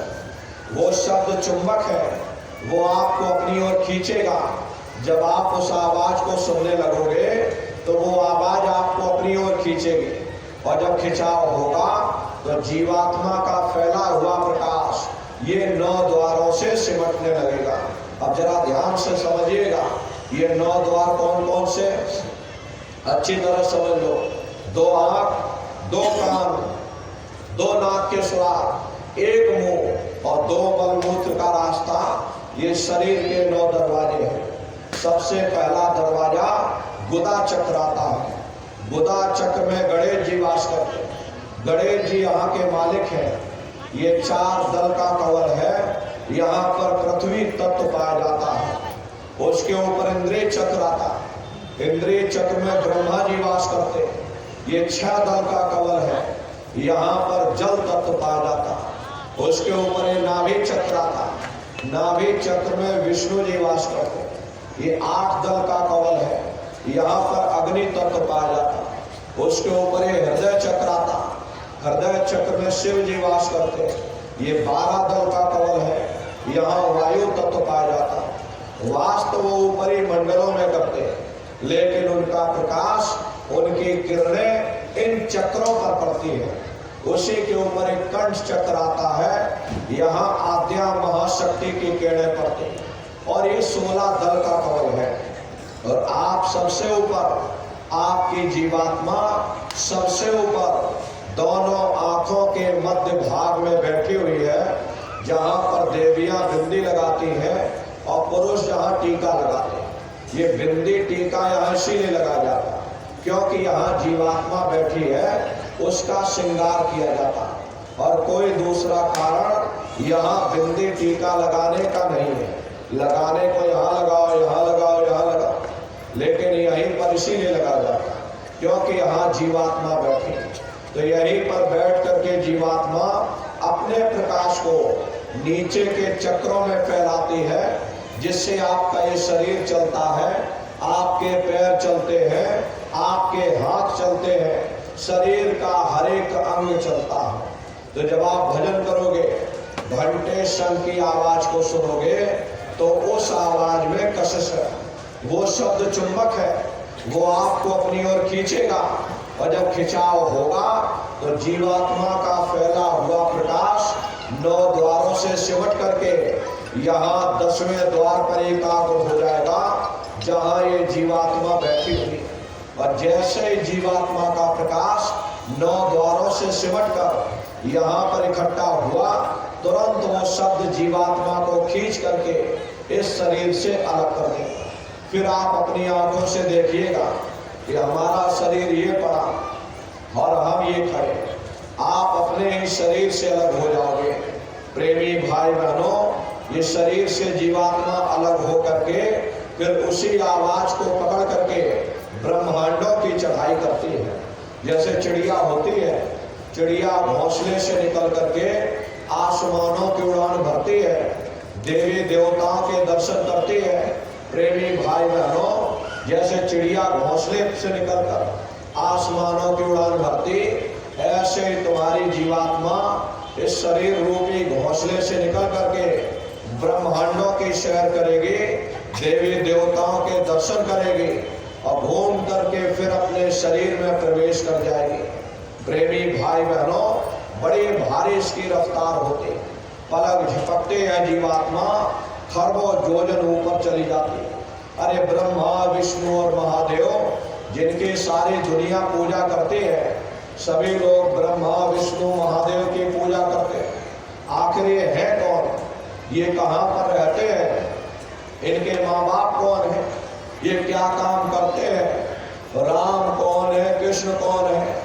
ईश्वर कौन है? ब्रह्म कौन है? पार ब्रह्म कौन है? जरा संक्षिप्त में आप लोग समझ लो, क्योंकि अगर इसका वर्णन किया जाएगा तो लाखों वर्ष लग जाएंगे, लेकिन एक लोक का वर्णन नहीं हो सकता। इतनी विशाल वहाँ की रचनाएं हैं, लेकिन संक्षिप्त में आपको बताया जा रहा। जब आप भजन करोगे और घंटे शंख की आवाज को पकड़ करके और सूरज चांद सितारों को लांग करके जब आप पहुंचोगे, वो पहला मंडल जो आपको मिलेगा उसे महात्माओं ने शिवलोक कहा। वो शिवलोक तमोगुणी स्थान है, वहाँ के मालिक शिव जी हैं। वो पार्वती जी के साथ उस लोक में विराजमान है। चैतन्य धार जो ऊपर से आ रही है, जिसे महात्माओं ने गंगा कहा, वह अपना केंद्र बिंदु शिवलोक को बनाती है। इसीलिए शिव जी की जटा में गंगा दर्शाई जाती है। इस लोक में असंख्य जीवात्माएं रहती और ये सभी जीवात्माएं शिव स्वरूप में मौजूद होती हैं। जब आप भजन करोगे, घंटे शंख की आवाज को पकड़ करके सूरज चांद सितारों को लांग करके, और जब आप शिवलोक में पहुंचोगे और शिव जी का जब प्रत्यक्ष दर्शन करोगे, तो आपका स्वरूप भी शिव के समान यानी कि शिव स्वरूप हो जाएगा। प्रेमी भाई बहनों, जो शक्तियां शिव जी को प्राप्त होती हैं, वही शक्तियां साधक को भी प्राप्त हो जाती हैं। उन शक्तियों को प्राप्त कर लेने के बाद में साधक के मन में बड़ा भारी गुमान पैदा हो जाता। साधक का मन करने लगता कि किसी को आशीर्वाद दे दिया जाए या किसी को श्राप दे दिया जाए। यदि उस समय पर साधक अपनी शक्तियों का उपयोग कर लेगा, फिर ये साधक ऊपर नहीं चढ़ पाएगा। इसीलिए गुरु साथ में रहते हैं, गुरु साधक की शक्तियों का दुरुपयोग नहीं होने देते। तो शिव जी का दर्शन करने के बाद में फिर जब आप घंटे शंख की आवाज को पकड़ करके फिर ऊपर की ओर चढ़ोगे, उसी के ऊपर आपको ब्रह्मा जी का लोक मिलेगा। ब्रह्मा जी का लोक वो रजोगुण स्थान है। वहाँ के मालिक ब्रह्मा जी हैं। वो गायत्री सावित्री और सरस्वती के साथ में उस लोक में विराजमान है। वहाँ पर वेद ध्वनियाँ सदा उस लोक में उच्चारण होती रहती है। और ब्रह्मा जी का दर्शन करने के बाद में फिर घंटे शंख की आवाज को पकड़कर फिर जब आप ऊपर चढ़ोगे, तो उसी के ऊपर आपको विष्णु लोक मिलेगा। विष्णु लोक सतोगुणी स्थान है।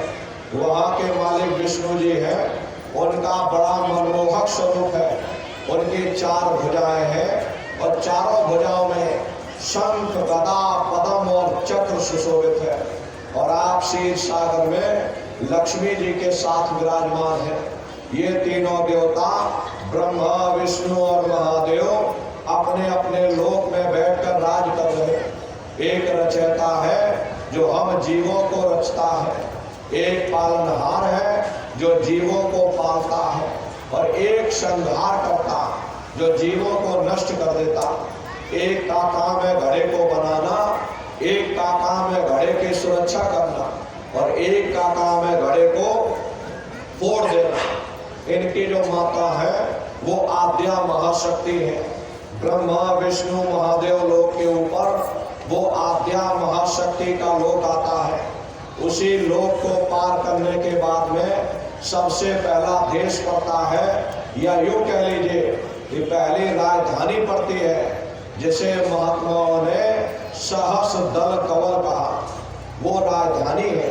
ये ब्रह्मा विष्णु महादेव के जो लोक हैं उस राजधानी के अंतर्गत आने वाले जिले हैं। जैसे आपके उत्तर प्रदेश की राजधानी लखनऊ है और बाकी सभी जिले हैं, इसी तरह प्रेमी भाई बहनों वो सहस्र दल कवल राजधानी है। राजधानी का जो मालिक है वो निरंजन भगवान है। ये ब्रह्मा विष्णु महादेव ये निरंजन भगवान के ही पुत्र हैं, और ये आद्या महाशक्ति ये निरंजन भगवान की अर्धांगिनी है। और निरंजन भगवान स्वयं तीनों लोकों के मालिक हैं। इन्हीं को त्रिलोकीनाथ कहा गया। हिंदू इन्हीं को परमात्मा कहते हैं, और मुसलमान इन्हीं को खुदा कहते हैं, ईसाई इन्हीं को गॉड कहते हैं। घंटे और शंख की आवाज जो हर इंसान के अंदर गूंज रही, वो आवाज उन्हीं के मुखारबिंद से हो रही है। निरंजन भगवान का जो स्वरूप है वो ज्योतिष स्वरूप है। हजार बाती की अखंड ज्योति वहां पर बराबर जल रही। अरे हम आप यहाँ ज्योत जलाते हैं, इस ज्योत में तेल की जरूरत पड़ती, बाती की जरूरत पड़ती, लेकिन वो अखंड ज्योति ऐसी है जिसमें ना तेल की जरूरत है और ना बाती की जरूरत है।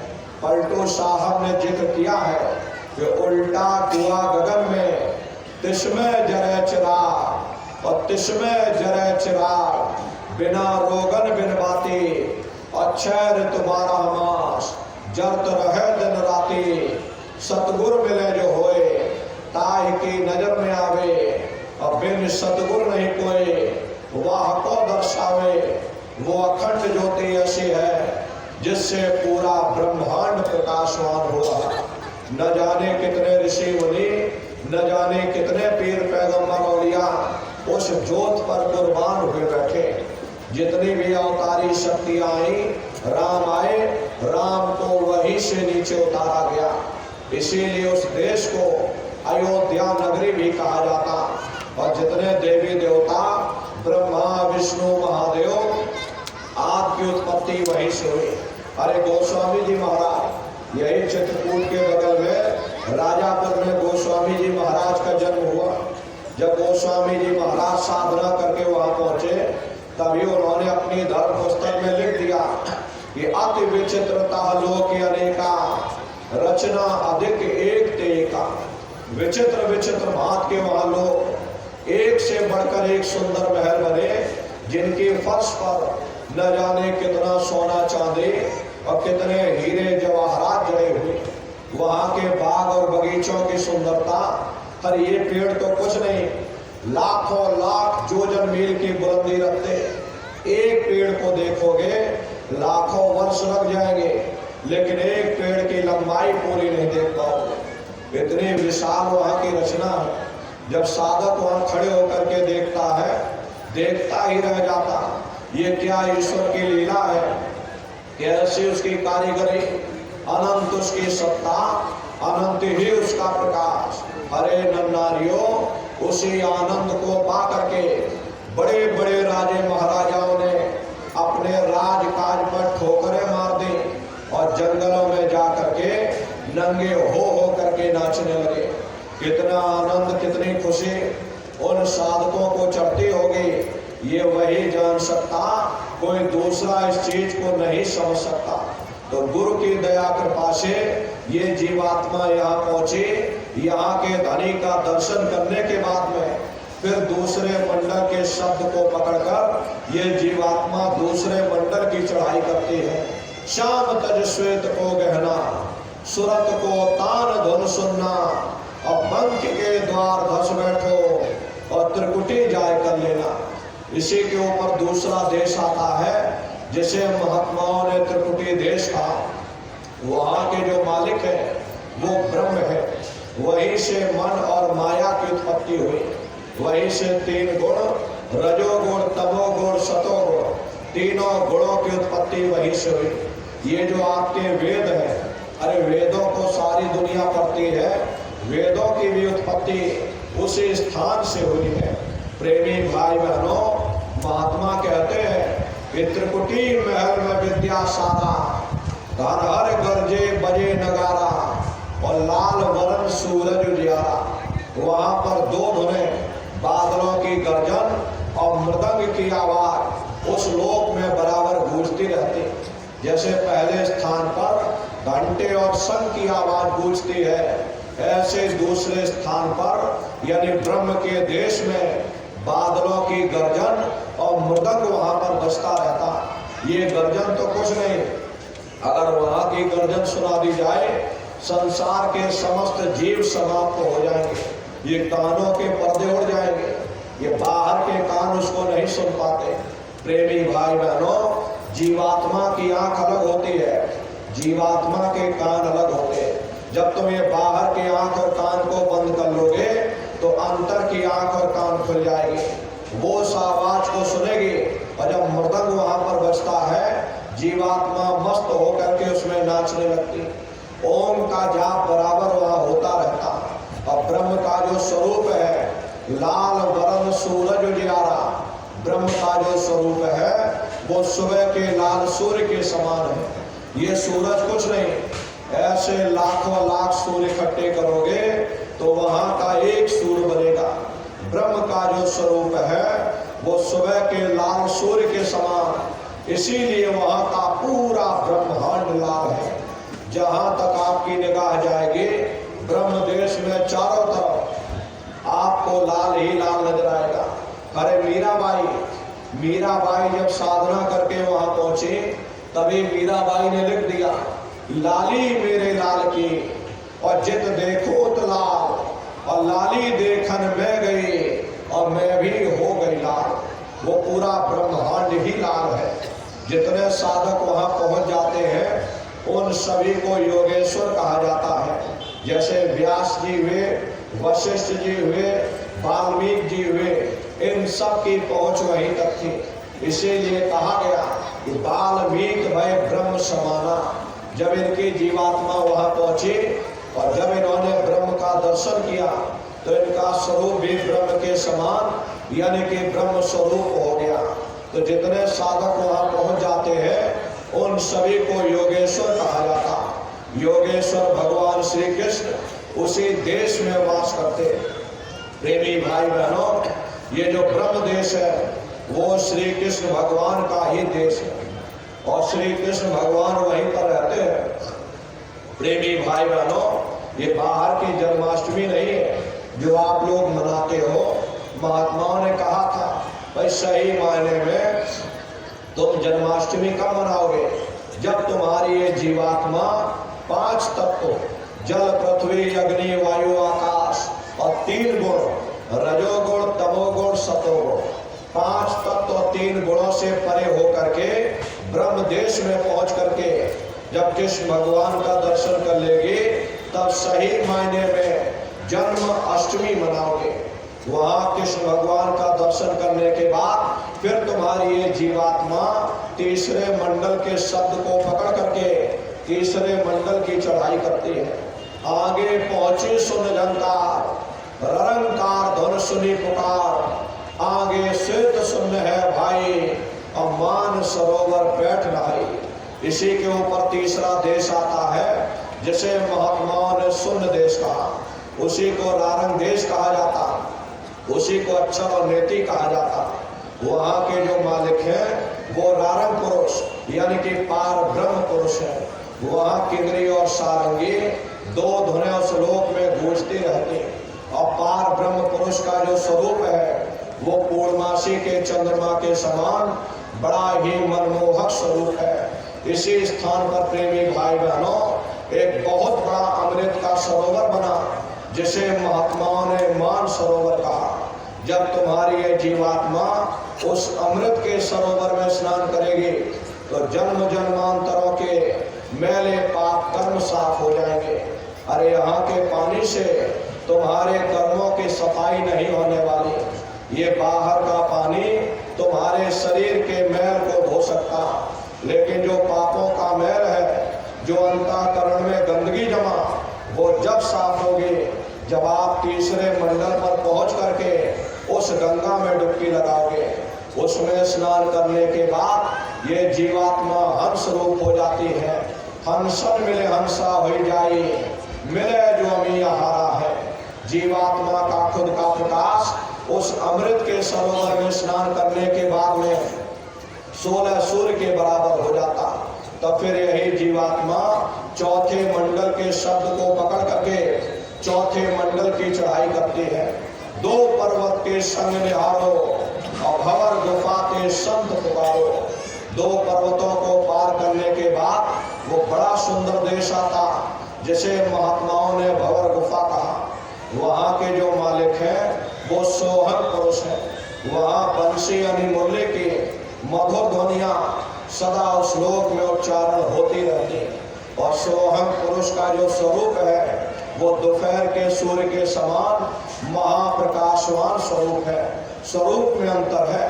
पहले स्थान पर निरंजन भगवान का जो स्वरूप है वो ज्योतिष स्वरूप है। दूसरे स्थान पर ब्रह्म का जो स्वरूप है वो सुबह के लाल सूर्य के समान है। तीसरे स्थान पर पार ब्रह्म का जो स्वरूप है वो पूर्णमासी के चंद्रमा के समान है। चौथे स्थान पर सोहम पुरुष का जो स्वरूप है वो दोपहर के सूर्य के समान महाप्रकाशवान स्वरूप है। वहाँ के धनी का दर्शन करने के बाद ताके परे धाम सतनामा और 3 बजे सतलोक ठिकाना।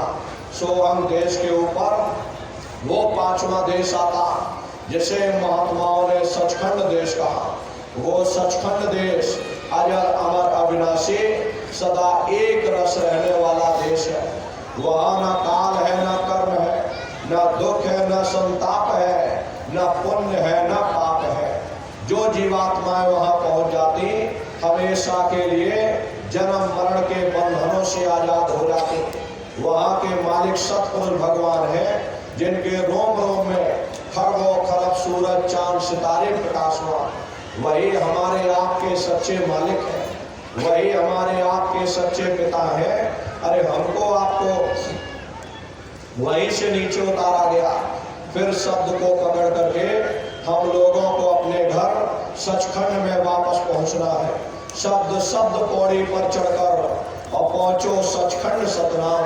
तो शब्द का पकड़ में आएगा जब आप भजन करोगे। और भजन कैसे किया जाएगा, एक बार फिर से आप लोग समझ लो।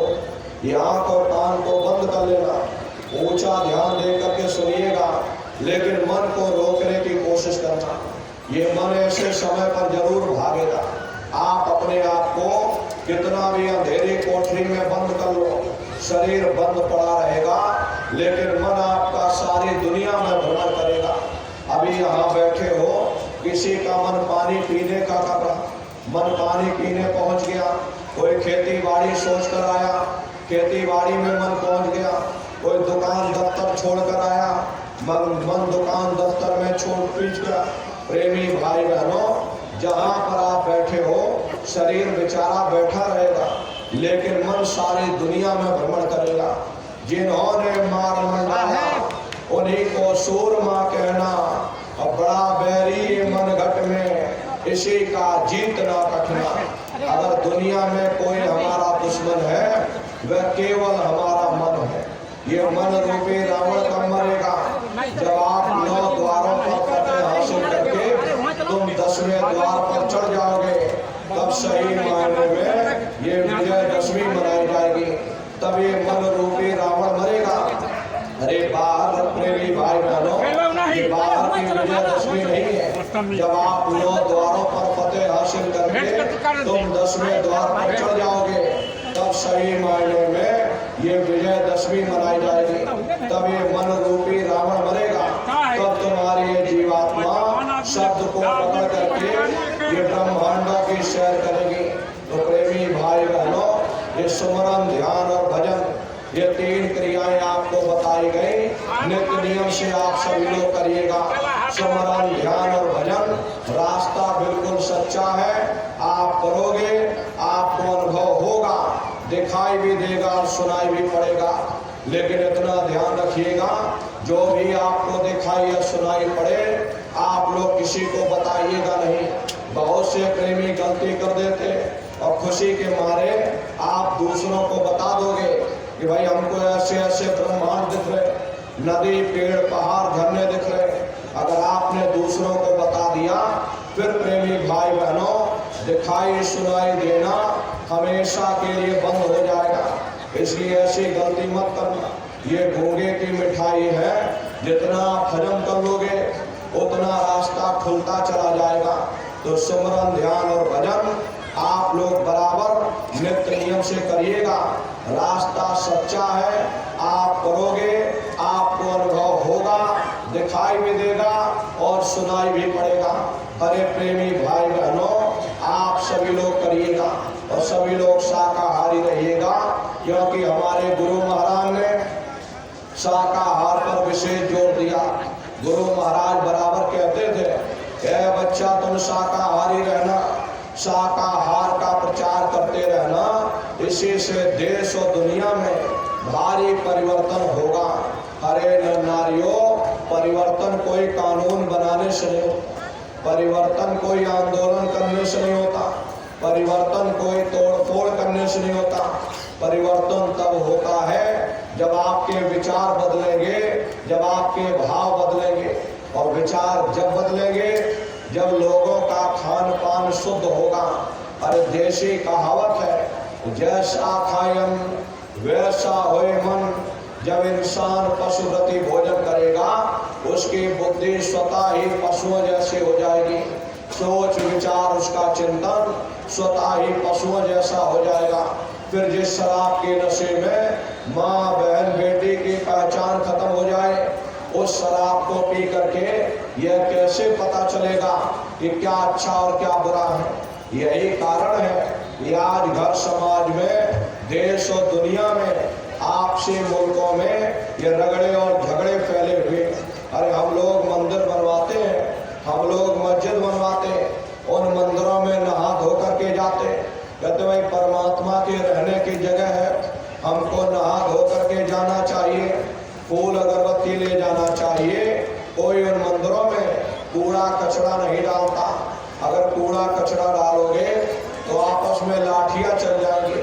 फिर ये जो हरि मंदिर है, ये पंच भौतिक शरीर जिसे महात्माओं ने हरि मंदिर कहा, इसमें तुम हाड़ मांस के लोथड़े डालते, शराब के कतरे डालते, अपने बनाए हुए ईंट गारे के मंदिर की कद्र करोगे और परमात्मा के बनाए हुए इस हरि मंदिर की कद्र नहीं करोगे तो सख्त सजा मिलेगी। अरे महात्माओं ने लिखा है कि तिल भर मच्छी खाई के कोटि गौ दे दान, और काशी करवट जामरे निश्चय नरक निदान। यदि तिल भर भी मच्छी खा करके फिर चाहे कोटान कोट गौओं का दान करो और काशी में जाकर मत्था रगड़ते रगड़ते अपनी जीवन लीला को वहीं बिता दो, फिर भी तुमको तुम्हारे गुनाहों की सजा मिलेगी। कोई बच नहीं सकता, क्योंकि कर्म भूमि है।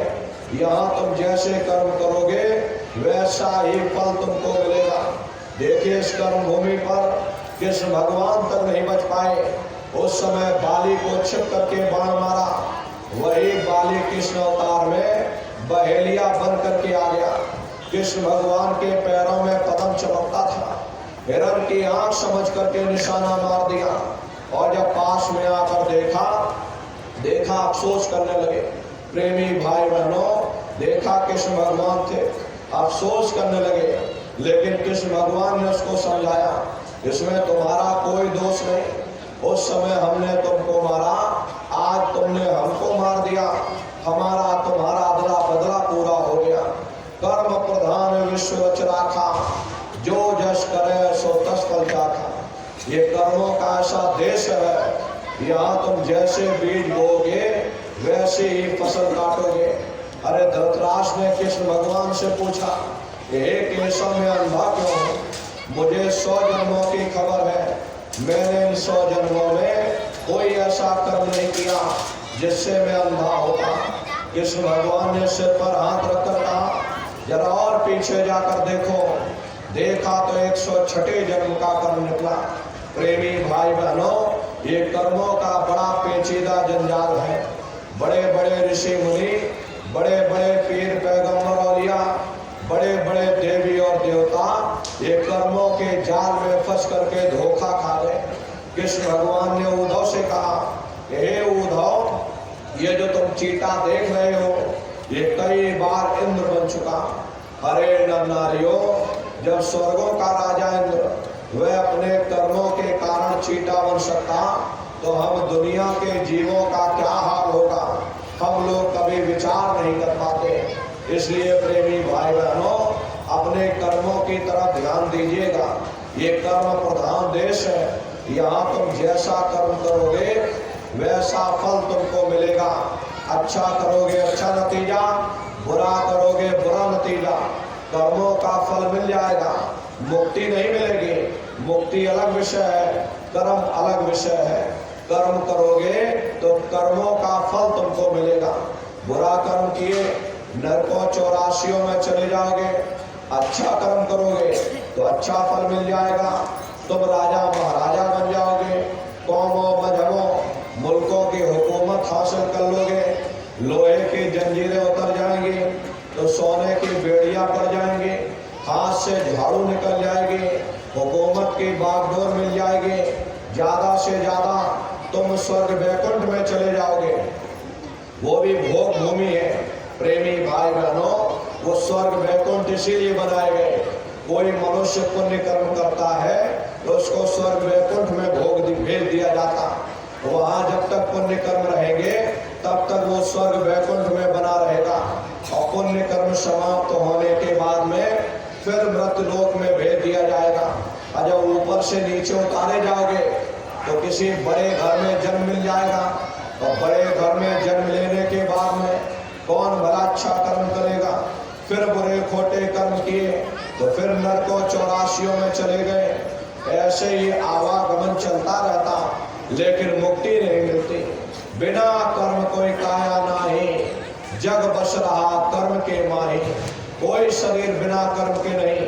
ये सूरज चांद सितारे, ये जमीन ये आसमान सब कर्मों के अधीन है। अरे कर्म होते हैं तो कोई ना कोई शरीर मिल जाता, और जब शरीर मिल जाता तो कोई ना कोई कर्म भी बन जाते। ये एक दूसरे पर सब आश्रित है, एक के बगैर दूसरा हो ही नहीं सकता। जिस दिन से दुनिया बनी ये कर्मों का अटल कानून चला रहा। युग बदलते रहते, समय बदलता रहता, लेकिन ये कर्मों का कानून नहीं बदलता। कर्म भूत सब जग को लागा, या से बचे नहीं कोई जागा। कर्मों का ये भूत सारे संसार के जग जीवों को लगा। कर्मों के वशीभूत होकर के ये मनुष्य बार बार जन्म लेता और मरता है। जन्म लेने और मरने की पीड़ा सहता। प्रेमी भाई बहनों, आध्यात्म यही कहता कि जब तक तुम्हारी जीवात्मा निष्कर्म नहीं हो जाएगी उस परमात्मा को प्राप्त नहीं कर सकती। निष्कर्म कब होगी? जब आप शब्द की कमाई करोगे, क्योंकि शब्द कर्म की रेख कटावे, शब्द शब्द में जाए मिलावे। शब्द वो साबुन है जो तुम्हारे कर्मों की रेख पर मेख मार देगा। जिस वक्त से तुम घंटे और शंख की आवाज को सुनना शुरू कर दोगे, उसी वक्त से तुम्हारे कर्मों की सफाई होना शुरू हो जाएगी। तो प्रेमी भाई बहनों, ये सुरत शब्द नाम की कमाई यानी सुमरन, ध्यान और भजन आप लोग बराबर करिएगा, और सभी लोग शाकाहारी रहिएगा। शाकाहार का प्रचार अपने अपने क्षेत्रों में आप लोग बराबर करते रहना। ये बहुत बड़ा धर्म का प्रचार प्रसार है। अरे नर नारियों, सतयुग कैसे आएगा? राम राज कैसे आएगा? राम राज कोई भाषण देने से नहीं आने वाला। राम राज जब आएगा जब आप धर्म का प्रचार करोगे, और धर्म का प्रचार करने की जिम्मेदारी हम समस्त प्रेमी भाई बहनों की है। ये काम कोई साधु महात्माओं का ही नहीं है। अरे आप तो सबसे बड़े साधु वो नहीं होते जो टीका लगा लेते हैं, दाढ़ी बाल बढ़ा लेते, या चंदन तिलक लगा लेते, लाल पीला कपड़ा पहन लेते। साधु वो नहीं होते। साधुओं जैसे कर्म भी होने चाहिए। आप सबसे बड़े साधु हो, अपना मेहनत ईमानदारी से कमाते खाते हो और मेहनत ईमानदारी से रहते हो, और जो समय मिलता उसमें धर्म का प्रचार करते। अरे दुनिया के साधु ये तो आप पर निर्भर है। आप तो सबसे बड़े साधु जो अपने मेहनत ईमानदारी की कमाई खाते। प्रेमी भाई बहनों, आपका कर्तव्य बनता है, आपका धर्म बनता ये अपने गुरु के संदेशों को जन जन के बीच में पहुंचाया जाए। प्रेमी भाई बहनों, क्योंकि हम सभी लोग अपने गुरु महाराज के जलाए हुए दीपक हैं। अगर एक एक दीपक एक एक गांव में पहुंच जाएगा, ये पूरा गांव प्रकाशवान हो जाएगा, ये पूरा समाज प्रकाशवान हो जाएगा। और इसीलिए तो इतनी मेहनत की जा रही। आपके प्रतापगढ़ की धरती पर ब्लॉक बाई ब्लॉक इसीलिए कार्यक्रम किए जा रहे, ताकि गांव की जनता जागे। प्रेमी भाई बहनों, करने को जिले में एक कार्यक्रम ही बहुत है, लेकिन ब्लॉक बाई ब्लॉक इसीलिए इतनी मेहनत की जा रही कि आप सभी लोग गांव की जनता को जगाओ, उनको सही रास्ते पर लेकर के आओ, और एक एक गांव को आप लोग गोद ले लो। एक एक गांव की जिम्मेदारी उठा लो कि भाई हम इस गांव की जिम्मेदारी उठाते हैं, इस गांव को गोद लेते हैं, हम इस गांव के लोगों को शाकाहारी बनाएंगे, इस गांव के लोगों को दरबार में लेकर के आएंगे, उनको भी भजनानंदी बनाएंगे। अगर आपके सहयोग से अगर कोई व्यक्ति शाकाहारी हो जाता है, कोई व्यक्ति भजनानंदी बन जाता है, उसकी भी जीवात्मा का कल्याण होगा, इसका पुण्य फल आपको भी प्राप्त होगा। ये बहुत बड़ी परमार्थी सेवा है। इसलिए आप सभी लोग एक एक गांव को गोद लीजिएगा। हरे प्रेमी भाई बहनों, आप अपने गुरु महाराज के जलाए हुए चिराग हो।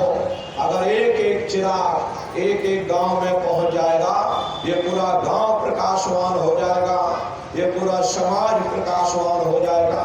इसके लिए आप सभी को जिम्मेदारी उठानी पड़ेगी, वरना प्रेमी भाई बहनों हम लोगों के ऊपर कलंक लग जाएगा। क्योंकि हम लोग जानते हैं कि आगे रास्ता है, उस रास्ते पर गड्ढा है। गुरु महाराज हमको आपको बता कर गए कि भाई इस रास्ते पर चलोगे आगे तुमको गड्ढा मिलेगा। हम लोग इस चीज को जानते हैं, भाई आगे गड्ढा है, और यदि जानते हुए भी यदि किसी मुसाफिर को हमने आपने नहीं बताया, हमने आपने नहीं चिताया, और वो मुसाफिर जा करके उस गड्ढे में गिर जाएगा, तो उसका पाप हमको आपको भी लगेगा। क्योंकि हम लोग जानते हुए भी उसको समझाए नहीं, उसको चिताए नहीं।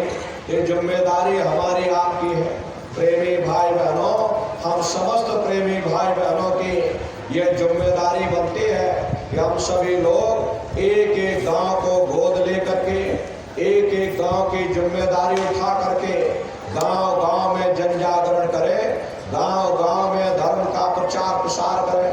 अरे ऊपर जाकर पूछा जाएगा, भाई मैंने तुमको मनुष्य शरीर दिया था तो सारी जिंदगी तुम अपने लिए ही करते रहे या कुछ तुमने परोपकार भी किया?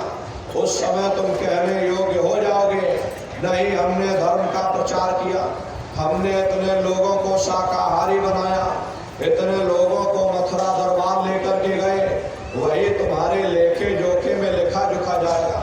अरे अपने लिए तो हर कोई जी लेता है, जानवर भी अपना पेट पाल लेते हैं, लेकिन कोई ऐसी अनोखी चीज जो केवल तुम मनुष्य शरीर के द्वारा कर सकते, वो परमात्मा की भक्ति है और धर्म का प्रचार प्रसार है।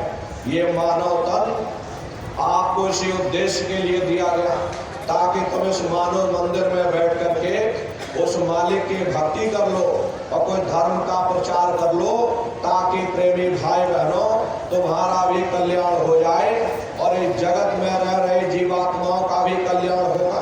प्रेमी भाई बहनों, तो आप आप सभी लोग इस अभियान को जोर शोर से आगे बढ़ाइएगा। यही तो गुरु महाराज कह करके गए थे कि बच्चा गांव गांव में तुम भजन केंद्र की स्थापना करो, गांव गांव में सत्संग होने लग जाए, गांव गांव में भजन होने लग जाए। जब गांव गांव के लोग भजनानंदी बन जाएंगे, गांव गांव में जब सत्संग होने लग जाएगा, जब गांव बदल जाएगा, ये पूरा समाज बदल जाएगा। तो प्रेमी भाई बहनों, ये जिम्मेदारी हमारी आपकी है, क्योंकि हम सभी लोग अपने गुरु महाराज के सिपाही हैं। हमारा आपका कर्तव्य है एक एक गांव को गोद लेकर के गांव गांव में नई संगत को तैयार करें, उनको शाकाहारी बनाएं, उनको दरबार में लेकर के आए। अरे आपके सहयोग से ये नए जीव जाग जाएंगे, कितना बड़ा उनका कल्याण होगा, कितना बड़ा पुण्य फल आपको प्राप्त होगा। ये बहुत बड़ी परमार्थी सेवा है, इस सेवा को आप सभी लोग करिएगा। और इसीलिए आप लोगों के बीच में इतनी मेहनत की जा रही।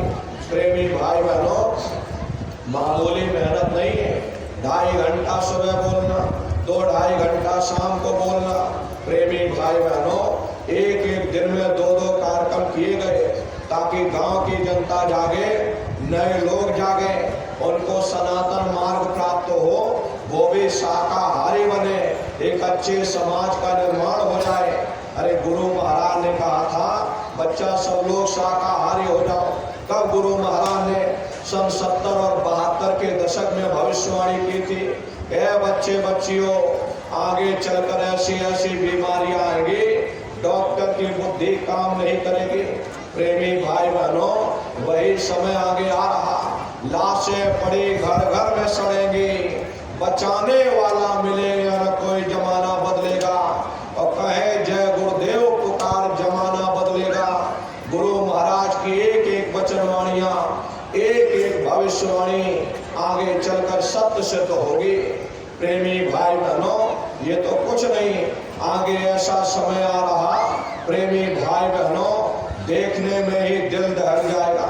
इसलिए आपकी जिम्मेदारी बनती है, ये आपका कर्तव्य बनता कि गुरु महाराज के संदेशों को मीराबाई की तरह जन जन के बीच में गा दो। ये आपका कर्तव्य है, आपका धर्म बनता। गुरु महाराज ने कब कहा था, क्या बच्चे बच्चियों, आगे चलकर इतनी महंगाई आ जाएगी, क्या किसानों नौजवानों, तुम्हारी कमर टूट जाएगी, इतना टैक्स पर टैक्स लाद दिया जाएगा। वही समय देखो आ रहा, धीरे धीरे इतनी महंगाई बढ़ती चली जा रही है। अभी अमेरिकी लैटिन मुल्क वेनेजुएला करके एक देश है, वहाँ की महंगाई इतनी बढ़ गई कि 1 लाख रुपया किलो आलू और 3 लाख रुपया किलो चावल मिल रहा। अब बताओ कौन खाएगा और क्या खाएगा।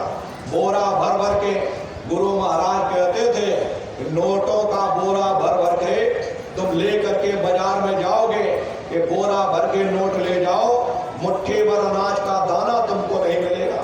वो समय आगे आ रहा, इसलिए तुम चेत जाओ, तुमको चेताने आए हुए